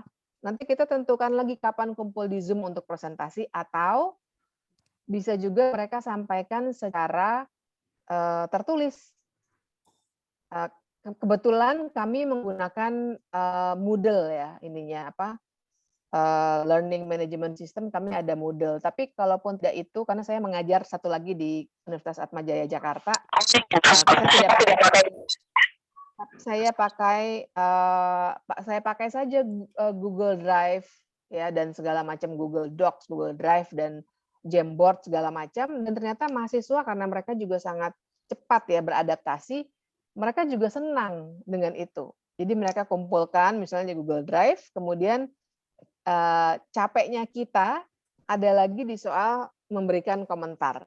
Tapi kalaupun tak tertulis, bisa saja kan kita janjian. Oke, di pertemuan minggu depan, saya akan berikan respons lisan di Zoom terhadap tugas yang sudah kalian kumpulkan hari ini, misalnya begitu. Nah, jadi itu yang saya coba lakukan dengan sewaktu meminta mahasiswa melakukan analisis putusan atau analisis kasus, tak harus putusan ya, analisis kasus. Itu yang saya coba lakukan dan ternyata cukup bisa dikelola. Dan kalau refleksi saya dengan model seperti itu, awalnya mereka karena nggak biasa dan malas dikasih tugas ya, mereka agak sungkan gitu ya. Tapi akhirnya mereka bisa melihat bahwa itu lebih menarik ketimbang mendengarkan di Zoom, karena mereka bayangkan kalau ada beberapa mata kuliah ya, bisa-bisa mereka 5 jam di depan laptop begitu, ataupun bahkan yang tidak punya laptop, beberapa mahasiswa saya juga masih menggunakan gadget yang naik turun begitu, kadang-kadang harus ke tempat yang ada wifi-nya, kasihan juga gitu. Malah kadang-kadang saya berikan dalam bentuk video. Saya rekam diri saya di video, bikin sendiri yang sederhana saja, tidak usah canggih-canggih. Kalau memang ada bantuan teknis canggih ya bagus, tapi kalaupun tidak, sederhana saja, supaya mereka bisa tonton kapan saja. Kemudian yang penting tugasnya itu, analisis putusan. Karena ya itu, kalau mau kita bisa namakan problem based learning, atau kita namakan apapun, tapi intinya kan kita minta mahasiswa jalan sendiri untuk analisis putusan. Karena kita mau merangsang mereka untuk berpikir soal membangun argumen yang baik dalam apapun mata kuliahnya gitu. Nah, kalau saya seringkali begitu, tapi tentu saja saya kembalikan ke ibu bapak mana yang lebih cocok gitu ya. Tapi yang jelas soal bagaimana kita mencoba untuk memfasilitasi dengan memberikan pertanyaan kunci. Saya kira itu pintu masuk yang penting sekali untuk memberikan pertanyaan kunci yang baik untuk merangsang diskusi dari mahasiswa dan pemikiran kritis dari mahasiswa.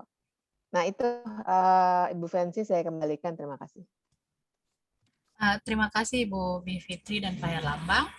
Bapak Ibu mungkin ada lagi yang ingin memberikan sharing. Kita punya waktu kurang 26 menit saja lagi menunggu kita selesai di sesi ini.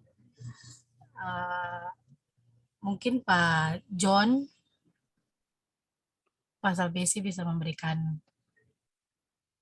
sharing. Memang beliau tidak mengikuti kita slay dari awal, tapi punya pengalaman sebagai wakil dekan 1 yang cukup lama di Fakultas Hukum, dan sekarang beliau juga wakil direktur pasca, bahkan dekan di Fakultas Hukum UKIM. Jadi beliau mungkin ada pendapat yang lain terkait dengan apa yang bisa disampaikan untuk kami memperkaya slay, karena saat ini kami menerima saran kritikan, para fasilitator ini menerima saran kritikan dan apapun dari para peserta di hari ini untuk sesi ini. Mungkin itu Pak, silakan Pak.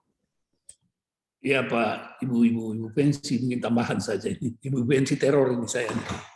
Baik, jadi Pak Herlambang dan Bapak dan Ibu sekalian, memang pengalaman mengajar ya, udah 33 tahun nih.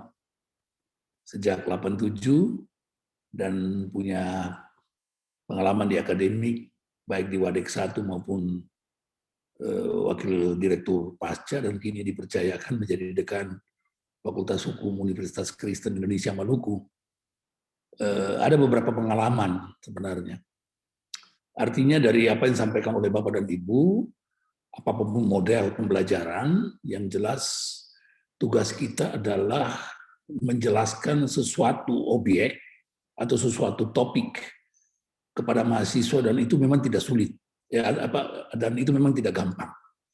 Saya punya pengalaman, apalagi dengan model yang online nih, ya. Model online ini kita nggak bisa memandang mereka itu serius enggak, karena yang cuma muncul itu nama, nggak lihat wajah gitu. Tapi kalau kita ngajar langsung, kita bisa lihat ini mereka nerima enggak, gitu. Nah karena itu yang disampaikan oleh Ibu Desi tadi, ada pengalaman mengajar kita yang juga tidak boleh terlalu kaku dalam mengajar gitu. Apalagi menjelaskan tentang dogma-dogma hukum kepada mahasiswa, itu nggak bisa langsung lantang kita ngomong seperti itu. Ada cerita, ya ada cerita-cerita tertentu ya dalam bentuk ya lelucon atau apa sekalipun, tapi itu kemudian bermakna bagi mereka untuk memahami ya apa yang sementara kita jelaskan gitu. Nah, dari 40 mahasiswa misalnya dalam suatu ruangan, itu belum tentu 40 itu punya persepsi yang sama terhadap apa yang saya jelaskan begitu. Ada yang mungkin datang dengan latar belakang pikiran yang berbeda, ya mungkin belum makan atau uang kiriman dari orang tua belum nyampe, jadi seperti anjing melihat dalam pikiran yang kosong seperti itu. Nah karena itu yang disampaikan oleh Bapak dan Ibu, saya mungkin lebih dekat sedikit dengan PBL itu yang tadi disampaikan oleh Ibu Desi dan dikomentari oleh Pak Herlambang itu. PBL-nya oke, tapi cuman begini, tidak semua mahasiswa itu bisa terbiasa dengan PBL. Karena ada mahasiswa yang mungkin karena kebiasaan mereka di SMA yang hanya menerima apa adanya, lalu kemudian masuk di fakultas, lalu kita menggunakan metode ya PBL seperti itu. Nah ini agak sulit gitu bagi mereka ya. Apalagi kita dalam kedudukan bukan sebagai teacher, tapi kita sebagai lecturer ya. Kita menjelaskan sesuatu hal bagi mereka dan mereka sendiri yang mencari. Ya, jadi problem solving-nya mereka yang cari dan mereka menemukan. Nah, tinggal kita menjelaskan apa keuntungan, apa kerugian dari apa yang disampaikan seperti itu. Tapi bagi saya, sebenarnya mahasiswa ini kan cara berpikirnya praktis, pragmatis. Yang penting apa saja yang seperti itu. Saya ambil contoh, tugas saja yang kita suruh buat, itu enak-enak aja dibuka di Google, lalu kemudian di print ya tanpa dirubah arah pikirannya. Gitu, langsung ke kita. Nah, saya sering panggil, kamu nggak bisa nipu saya ini seringkali juga seperti itu. gitu. Jadi mahasiswa S1 dengan latar belakang pikiran mereka, kita udah tahu. Ini bukan cara berpikir mahasiswa S1 kita. Ini cara berpikir yang katakanlah mungkin sudah S1 atau S2, bahkan juga S3, yang nulisnya seperti ini.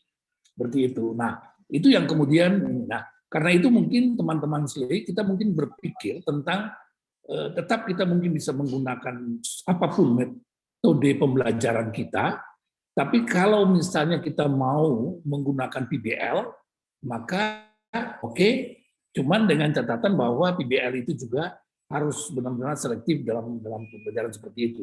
Ya. Tadi saya setuju yang disampaikan oleh Pak Herlambang, nggak semua mahasiswa bisa menerima ya, materi yang kita ini. Jangankan itu, tugas aja yang kita kasih dalam waktu 2 hari, itu terkadang itu alasannya banyak. Saya minta 2 hari sudah masukkan. Bahkan saya bilang jam sekian itu nggak boleh. Tiba-tiba di Google Classroom itu jam 4 itu mereka udah masuk jam 6. Kan tanda merah, tanda palang, nggak boleh masuk lagi, terlambat. Nanti ditelepon atau di WA, Pak mohon maaf, HP saya bermasalah, komputer saya bermasalah, internetnya nggak ada. Waduh, kalau model kayak begini, kapan kita majunya seperti itu? Nah, ini hal-hal yang nah, apalagi kalau kita PBL dengan model online.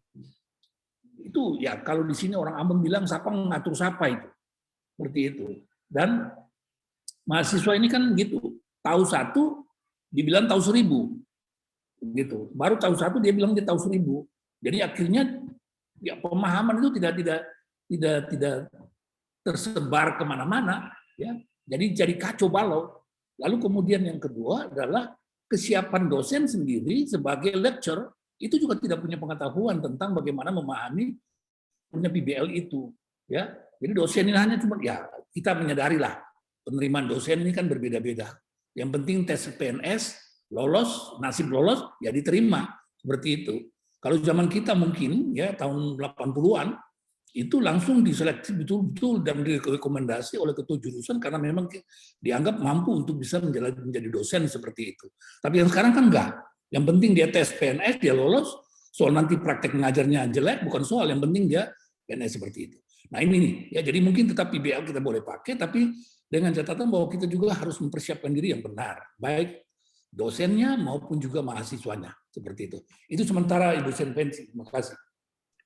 Terima kasih Pak John memperkaya SLAY dalam menyusun kerangka. Mungkin yang terakhir Pak Jemi sebelum ditanggapi lagi oleh Pak Herlambang dan Ibu Bivitri. Pak Jemi apakah sudah kembali? Pak Jem? Atau Ibu Ivon dulu? Baik, Bu Fensi, terima kasih. Oke, siap. Kameranya dimatiin aja ya, karena jaringan jadi... Iya, Pak Jemi ya. Saya setuju dengan pendapat Pak Herlambang sama Ibu Bivitri terkait dengan metode PBL. Dan memang setelah ini mungkin SLAY bisa memikirkan terkait dengan model pembelajaran online, PBL dalam model pembelajaran online. Karena yang selama ini yang kita miliki adalah PBL dalam pendekatan di kelas, yang kita luring. Situasi saat ini itu yang terjadi. Karena itu memang bagi dosen pun sebenarnya sesuatu yang harus. Saya seperti Mbak Bibit, saya juga menggunakan WA Group untuk tiap mata kuliah. Malahan WA Group itu dijadikan sebagai kelas. Jika kita di luar Uyan waktu aktivitas, maka WA Group itu adalah fasilitasnya. Nah, tapi ruang kita adalah saat kita menggunakan PBL dalam mekanisme di ruang online, ini yang pasti kita akan ada begitu banyak problem yang bisa kita temui. Karena saya setuju dan sependapat dengan Mbak Bibi tadi, ya memang kelas kita di online tidak perlu terlalu banyak tatap mukanya. Selebihnya PBL ini adalah kita memberikan kasus untuk lebih lanjut. Karena itu memang desainnya tergantung kesiapan dosen dan tim teachingnya. Jika semua hal didesain begitu baik, tapi kalau dosen dan tim teaching tidak optimal, tentu tujuan pembelajaran dan kelas yang ingin didesain itu tidak tercapai. Itu mungkin pertimbangan beberapa saya, Ibu Fensi, untuk usulannya. Terima kasih. Baik, Pak Jem. Untuk terakhir mungkin Ibu WD1. Kalau Ibu WD1 mungkin masih sibuk, saya serahkan langsung ke Ibu Bivitri dan Pak Herlambang untuk menanggapi apa yang disampaikan oleh Pak John maupun Pak Jimmy di sesi ini. Sebelum kita berakhir untuk hari ini. Silakan Pak Herlambang. Dulu deh. Oh, Bu Bibip, silakan Bu Bibip. Saya kasihan dengan Bu Bibip ini. Bayangkan dari jam 3 pagi di sana ya Bu Bibip belum tidur setelah Iya. Nggak apa-apa. Tanggung jawab soalnya, jadi harus dijalani. Ya, saya kira kan tadi masukan ya dari Pak John maupun Pak Jimmy, tambahan saja, tidak ada catatan berikutnya. Tapi bahwa usulan Pak Jimmy barusan pentingnya SLAI membahas ini, saya kira Mas Herlambang mungkin nanti bisa, karena penanggung jawab untuk Unpati Mas Herlambang ya, jadi saya kira nanti ada yang bisa khusus disampaikan. Tapi memang di beberapa kami, maksudnya di kalangan fasilitator juga sudah membahas kemungkinan kalau misalnya kita menggali metode-metode untuk belajar secara online. Sempat yang sudah pernah diberikan kalau saya tidak salah untuk itu ya Pak Liven dan kawan-kawan ya, yang dengan Mas Dani kalau saya nggak salah. Waktu itu jadi ya Pak Liven ya? Atau Jadi. saya lupa deh. Jadi ya? Ya. Misalnya itu ya, atau jadi waktu itu Bu Fancy juga ikut ya. Nah, saya kira tanpa khusus misalnya dengan fasilitator seperti kawan-kawan di Inspirit, jadi waktu itu memang ada kerjasama teknis dengan kawan-kawan di Inspirit yang terbiasa mengembangkan metode untuk menggunakan fasilitas pembelajaran online. Mereka lebih banyak tujuannya training, tapi kami sudah diskusi dengan mereka, cocok juga untuk digunakan untuk mengajar di kampus, tak hanya untuk training jadinya. Karena yang seperti tadi saya ceritakan, kebanyakan kita di kampus pun harus tak banyak ceramah lagi sekarang gitu dengan kondisi seperti itu. Karena yang saya alami begitu. Jadi kalau di kampus saya yang satu lagi kan memang tidak harus menyalakan kamera. Tapi persis seperti kata Pak John tadi, tidak bisa menjamin juga kalau menyalakan kamera mereka lebih perhatian gitu. Jadi akhirnya saya menemukan bahwa kalau saya beri tugas, sebenarnya mereka lebih masuk ke kepala mereka gitu. Dan untuk dalam tanda kutip memaksa mereka memberi tugas adalah saya bilang kalau mengumpulkan tugas itu saya akan hitung sebagai absen. Kalau tidak mengumpulkan tugas berarti Anda tidak hadir di hari itu. Akhirnya mereka betul-betul kumpulkan gitu ya. Tapi memang lagi-lagi dari cerita Pak John tadi saya menemukan tuh Pak yang seperti itu. Ternyata copy paste dari internet ya, dan saya waktu itu saya bilang kamu jadi lulusan yang berintegritas yang nggak mungkin kalau mahasiswa saja sudah plagiat seperti ini gitu ya. Jadi memang pada akhirnya kejelian kita juga dibutuhkan, tapi dalam hal-hal seperti itu ya, dalam memberikan komentar, mengecek benarkah tugasnya dibuat dengan berintegritas dan berkualitas gitu. Capeknya di situ Ibu Bapak. Tapi saya kira tanpa bekerja sama secara formal ataupun harus Mas Dani misalnya atau Inspirit, kita tetap sih kalau misalnya dibutuhkan bisa juga dalam suatu sesi khusus barang ya 1,5 jam mungkin saling sharing seperti sekarang yang terjadi.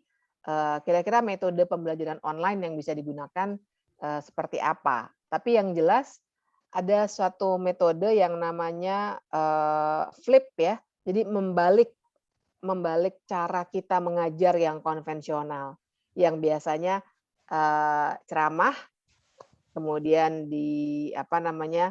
baru kemudian mahasiswa diharapkan mengerti, tapi ini kita balik, makanya dibilangnya flip classroom gitu, di mana kita sebenarnya banyaknya memberikan pertanyaan, baru setelah itu datang ke classroom, datang ke ruangan Zoom, itu sudah berdiskusi saja dengan harapan atau dengan metode yang memungkinkan mahasiswa sudah menyiapkan jawaban duluan. Baru nanti kita bahas, begitu masuk ke ruangan Zoom itu sudah membahas jawaban mahasiswa saja. Jadi dibalik seperti itu. Nah, itu barangkali salah satu yang cukup membantu. Tapi sekali lagi kalau masalah kebutuhan yang disampaikan Pak Jimmy tadi, saya kira kita bisa diskusikan lebih lanjut. Silakan untuk Bu Fancy, terima kasih. Ya, terima kasih Bu Bibi. Pak Herlambang mungkin the last but not least. Ya. Saya kira SLAI tidak semata PBL ya, tetapi PBL bukan dihindari ya.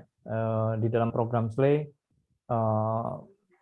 apa yang disebut oleh Bu Bibip misalnya melengkapi dengan analisis putusan, maka kita harus menyediakan putusannya. Memang sedikit effort ya, sedikit menyiapkan bahan gitu ya. Jadi kalau misalnya kita sudah siapkan, mahasiswa diberi kesempatan waktunya untuk menganalisis gitu ya, kasus-kasus tertentu, putusan dan seterusnya. Misalnya kalau ya tentu perlakuan kepada mahasiswa S1 dan S2 juga ada sedikit pembeda ya. Kalau di S1 mungkin konsep-konsep dasar, prinsip, doktrin menjadi perlu. Analisis atas realitas itu harus sering dilatih. Kemudian kalau di level S2 putusan juga kalau misalnya ya putusan Mahkamah Konstitusi kaitannya sama KPK kemarin itu begitu putusannya keluar kemarin malamnya atau besoknya udah langsung kita coba diskusikan gitu. Tentu nggak bisa langsung, tetapi menjadi awalan diskusi, kemudian kita bandingkan minggu depan diskusi lagi. Nah, seperti itu akhirnya kan mahasiswa tergerak untuk baca ya, karena kita bisa bilang bahwa masa Anda kalah seorang hukum, sarjana hukum atau master hukum kalah sama jurnalis yang bisa menganalisis jauh lebih detail dan mereka menyampaikan di ruang publik. Nah, itu menjadi tantangan tersendiri. Kemudian saya setuju juga untuk selalu mendorong ini ya, kreativitas. Kelihatannya hal yang sederhana, tetapi rasa-rasanya itu yang memberi kegairahan untuk mahasiswa. Misalnya begini, tadi Bu Bibip sempat bilang semakin berkurang tuh kelas kita untuk menceramai atau mengajar gitu ya, karena diubah menjadi kreativitas. Ini sebenarnya Bu Bibi bisa cerita lebih tadi kreativitasnya itu apa saja. Contoh yang paling sering saya gunakan itu nonton sama-sama menyimak link berita 1 menit, 2 menit ya dari sebuah news gitu ya. News tentang misalnya keputusan ombudsman kaitannya dengan KPK. Nah, lalu mahasiswa kan mungkin memang ada yang nggak baca berita atau mengikuti sepintas, tapi mereka diajak terus untuk kontekstual.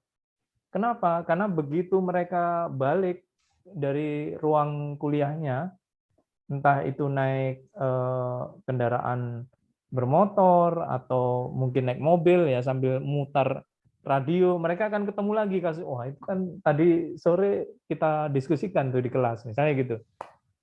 Kalau misalnya online ya dia pas jalan atau pas nonton TV atau menyimak radio atau baca koran akan ketemu. Nah, itu juga bagian dari upaya mendekatkan dengan realitas.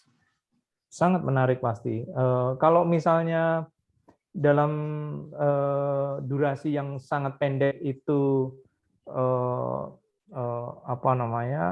terbatas informasinya, tetapi inginnya kita itu mahasiswa supaya lebih utuh, maka kita carikan short movie misalnya, atau film-film pendek. Nah, short movie itu juga sering sekali mahasiswa S1, S2 semuanya pasti kalau boleh ditanya tuh, kalau saya ngajar pasti ada filmnya, nggak ada ngajar nggak ada filmnya. Semua mata kuliah yang saya ajarkan pasti ada filmnya, entah mata kuliah HAM, perundang-undangan, atau hukum dalam masyarakat dan seterusnya. Dan film itu bisa ya macam-macam. Kayak kemarin di Unpati saya mencoba menampilkan The Bajo misalnya. The Bajo tapi tidak semua filmnya, karena itu 1,5 jam lebih kan. Tapi cukup klip-klip tertentu yang menurut hemat saya bisa dijadikan bahan untuk diskusi. atau film Selling Out West Papua. Itu cerita tentang hukum, bagaimana transaksi perdagangan tanah-tanah Papua itu dijual dengan gampangnya gitu ya, tanpa hukum lah, hukum seperti nggak ada di Papua, kira-kira gitu. Jadi mahasiswa itu kayak di slap ya, kayak ditampar gitu dengan visual ya, dengan begitu mudah-mudahan akan membuat interaksinya lebih kuat ya. Dan catatan saya juga, saya kira posisi untuk mengembangkan pembelajaran yang lebih efektif ini berkaitan dengan studi kasus yang memang sudah kita seleksi ya secara lebih lebih akurat terkait dengan topik-topik yang mau diajarkan. Karena interaktif itu perlu, tetapi membawa mahasiswa lebih ke spesifik yang kita targetkan, kita ajak untuk membawa ke topik yang lebih kritikal, itu juga sangat mendasar. Nah, apalagi ya, saya kira interactive learning yang ada kita perlu eksplorasi ya. Selain juga tadi catatan dari siapa yang terakhir menyatakan kita PBL kuliahnya ini kan settingnya offline ya, bukan online. Nah itu betul, ada tantangan tersendiri dengan online, maka pembelajaran online ini tadi sempat saya kirim ke WhatsApp group ya, karena Bu Bibip sudah nyebut Mas Dani, saya langsung cari linknya, saya kirim ke WhatsApp group di TOT Slay Ambon itu. Ya, Pak. Nah, saya membayangkan memang ini tantangan bagi kita semua, tidak hanya individual, tapi sistem di pendidikan tinggi ya. Dan kompleks, ada faktor fasilitas, ada isu teknologinya terbatas atau akses internetnya antara ada dan tidak gitu ya. Harus pergi ke pantai dulu atau naik ke gunung dulu. Bentar, saya bukain pintu. Ya. Jadi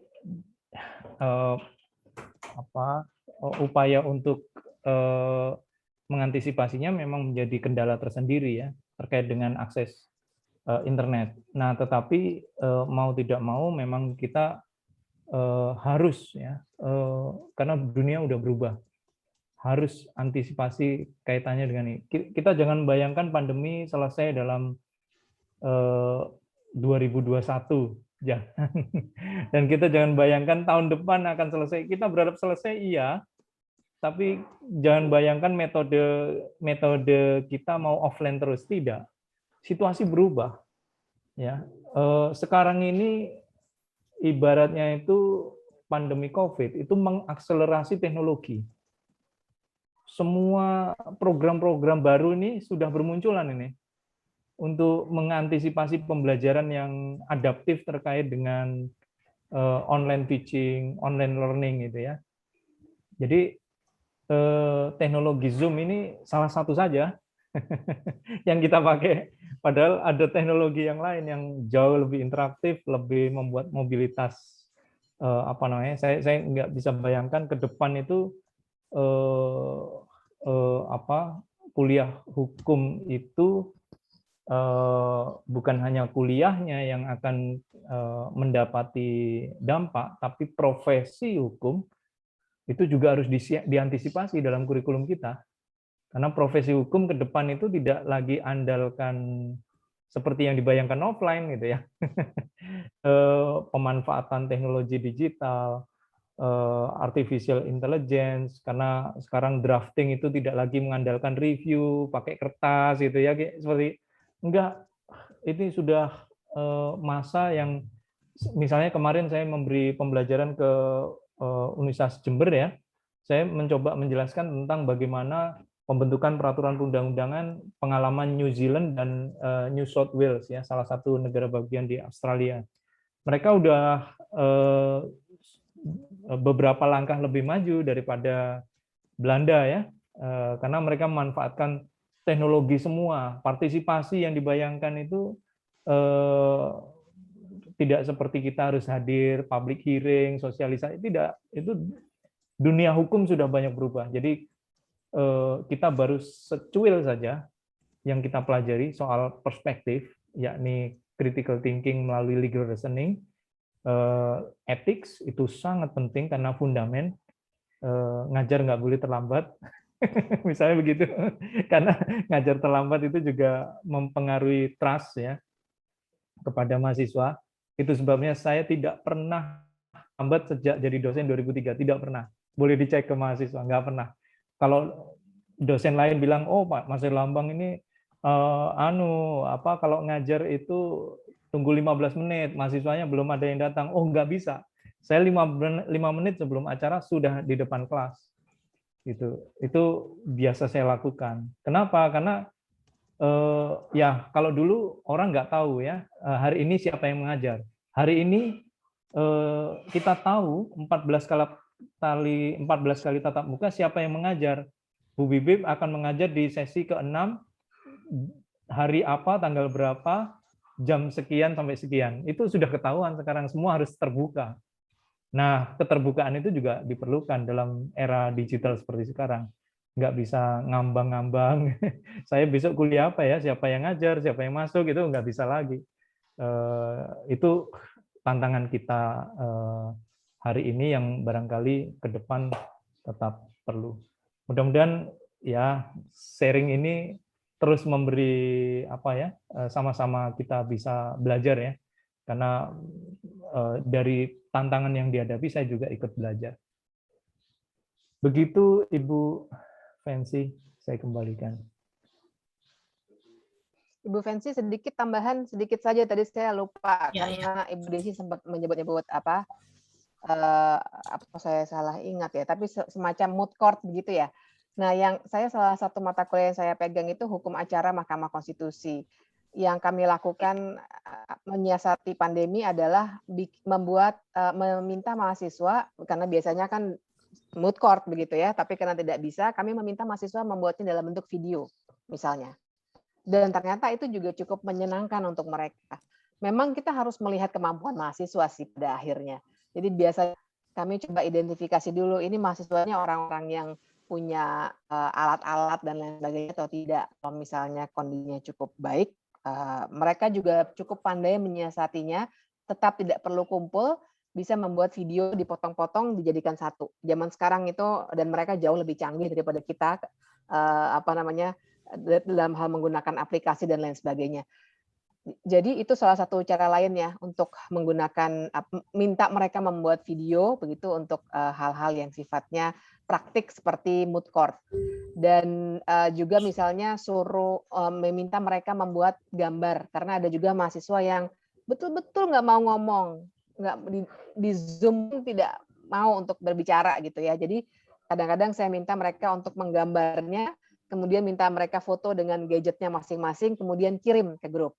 Gitu. Jadi memang sangat tergantung kreativitas kita, tapi meski lagi-lagi kita harus melihat kemampuan mahasiswa dan jaringan internet mahasiswa yang saya kira juga tidak semuanya bisa nonton film online dan lain sebagainya. Tapi kalau memang memungkinkan, saya kira kalau mahasiswa juga diberi tugas yang berkaitan dengan teknologi, kalau pengalaman saya sih ternyata mereka juga senang karena itu jadi membuat mereka tidak bosan. Gitu. Nah, itu aja tambahannya, Ibu Fancy. Terima kasih.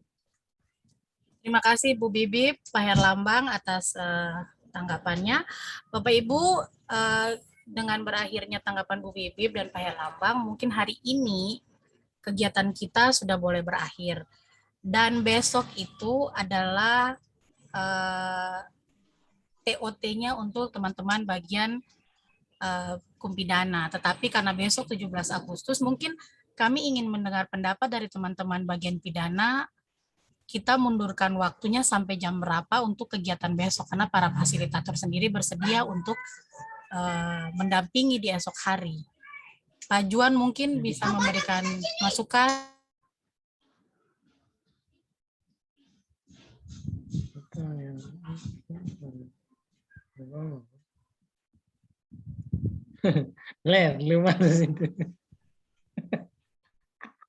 Pak Juan, Ibu D, Pak John, Ibu Elsa, mungkin sebelum kita tutup kita harus membuat komitmen dulu untuk bagian pidana, karena besok tanggal 17 Agustus para fasilitator tetap bersedia untuk mendampingi teman-teman bagian pidana, tetapi karena bertepatan dengan 17 Agustus, kami meminta kesediaan teman-teman di bagian pidana untuk tetap melaksanakan, tetapi mungkin ada pergeseran waktu.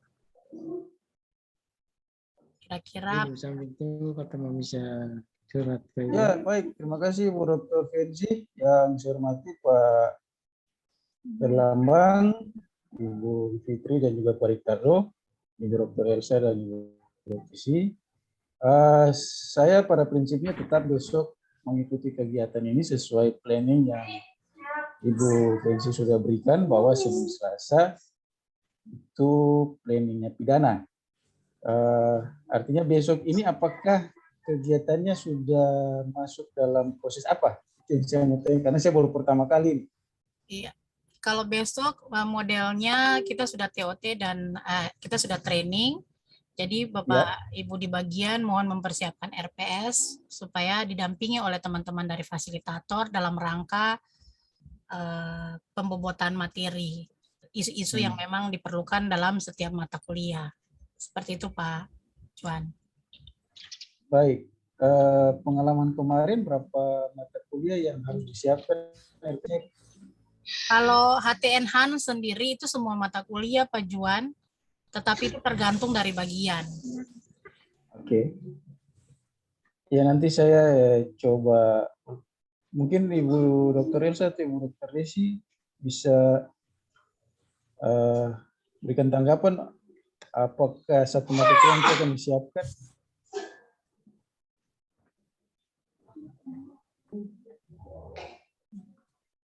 Jadi memang tidak semua mata kuliah diharuskan, tetapi paling tidak ada beberapa RPS yang dipersiapkan yang semester ini, semester ganjil, yang nantinya paling tidak dapat diimplementasikan, Pak Juan. Ya, untuk semester ini sesuai rapat tim kurikulum memang masih ada pembahasan matematika kurikulum. Mungkin mata kuliah yang pasti saja. Ya. Karena yang kita juga belum tahu mata kuliah, artinya mata kuliah yang di kurikulum yang sementara kita godok ini bersama, itu mata kuliah apa saja, karena ada kurang lebih 60 SKS nanti dibagi dari ada beberapa bagian. Artinya ada mata kuliah pilihan dan juga ada mata kuliah wajib bagian misalnya. Kalau yang makanya saya mau berdiskusi dengan Ibu Dr. Elsa dan Ibu Dr. Desi, apakah saya siapkan saja besok semua kurang lebih 3 mata kuliah baik di genap maupun di gasal yang filenya ada di saya. Ya, mungkin saya bisa menambahkan Ibu Fenzi. Ya. Baik Ibu. Ambil saja mata kuliah yang ada sekarang, karena kalaupun ada perubahan kurikulum itu kan berlangsungnya untuk semester 1 saja, bukan semester di atasnya. Dan semester 1 itu tidak ada mata kuliah bagian, yang ada mata kuliah kurikulum fakultas dan kurikulum universitas dan kurnas. Jadi kalau mata kuliah bagian di semester itu saja, ada beberapa mata kuliah itu saja yang dipergunakan. Kriminologi dan beberapa mata kuliah di semester 5. Pasal 5, ya. Iya, mata kuliah semester di semester 3 kalau pidana kan cuma kriminologi. Ya. Ya. 5 titik R, Ibu. Semester 5, iya. Ada 3 mata kuliah kalau tidak salah, itu saja yang yang digunakan. Baik, nanti disiapkan Ibu Siap. untuk dibahas besok. Oke. Sedangkan waktunya Pak Juan harus ditanyakan dulu dengan teman-teman. Ibu sudah, Ibu yang tentukan. Ibu yang sini. Habis apel saja, habis upacara. Upacara. Baik. Jam 12 begitu? Iya, Baik, setelah Ibu. makan siang. Jadi setelah jam 12 Ibu ya? Iya, jam 12 itu sudah persiapan. Kan mungkin ada yang terlambat masak, dia baru makan jam 12. Oh ya. Oke, jadi untuk besok kita akan mulai jam 12 ya Ibu ya, dan teman-teman di bagian pidana. Mungkin begitu Ibu Fitri dan teman-teman, Bapak Ibu sekalian, kami mengucapkan terima kasih kepada Bapak Ibu yang telah berkenan hadir, terutama Bapak Ibu yang berada di teman-teman mitra dari UKAW, kemudian dari UNRAM dan dari Unkriswina, atas waktu dan kesempatannya berbagi pengalaman, sharing session bersama dengan kami. Kami juga mengucapkan terima kasih kepada Bapak Ibu yang lain, peserta, Bapak Ibu dosen Fakultas Hukum yang telah meluangkan waktu. Untuk besok, kita akan tetap lanjut dengan TOT, tetapi besok itu gilirannya Bapak Ibu di bagian pidana. Nanti lusa dan seterusnya sampai tanggal 20 itu adalah giliran Bapak Ibu di bagian-bagian lain, tetapi Bapak Ibu hari terakhir kita tanggal 21 itu kita semua kembali lagi bersama karena ada TOT interactive learning dan buku ajar. Karena setelah ini, setelah RPS semua selesai, ada buku ajar yang memang kami siapkan, buku ajar yang dibiayai oleh SLAY untuk Bapak Ibu kerjakan, dan itu perbagian. Jadi kami mengucapkan terima kasih sekali lagi, salam sehat, sampai jumpa di hari besok untuk teman-teman pidana dan teman-teman yang lain di hari berikutnya. Terima kasih Bapak Ibu yang dari UKAW dan Mataram. Terima kasih, sampai Ya, jumpa. Terima kasih. Sampai jumpa lagi Ibu Bivitri, terima kasih. Terima kasih semuanya. Pak Ya. Juan, Pak Filmon, Ibu Fransina, Ya, Ibu yang terima lain. kasih Ibu. Ya. Oke, terima kasih semua. Salam. Shalom. Shalom. Ya. Terima kasih Bu Fancy, Bapak Ibu sekalian, terima kasih. Terima kasih, Bu Reni hari ini cantik. Ibu Desi yang cantik. Punya Ibu Reni pembatik. Sorry tadi sempat keluar join lagi. Terima kasih Bu Fancy, Bapak Ibu sekalian, Pak Lambang, Ibu Fitri, Pak Dr. Jamie. Tolong lihat WA dulu ya. Iya. Panus kayak nama. Panu suka luar. Oh, pas keluar. Oke. Suka luar dari tadi. Nah, Ibu. Oke dah semua.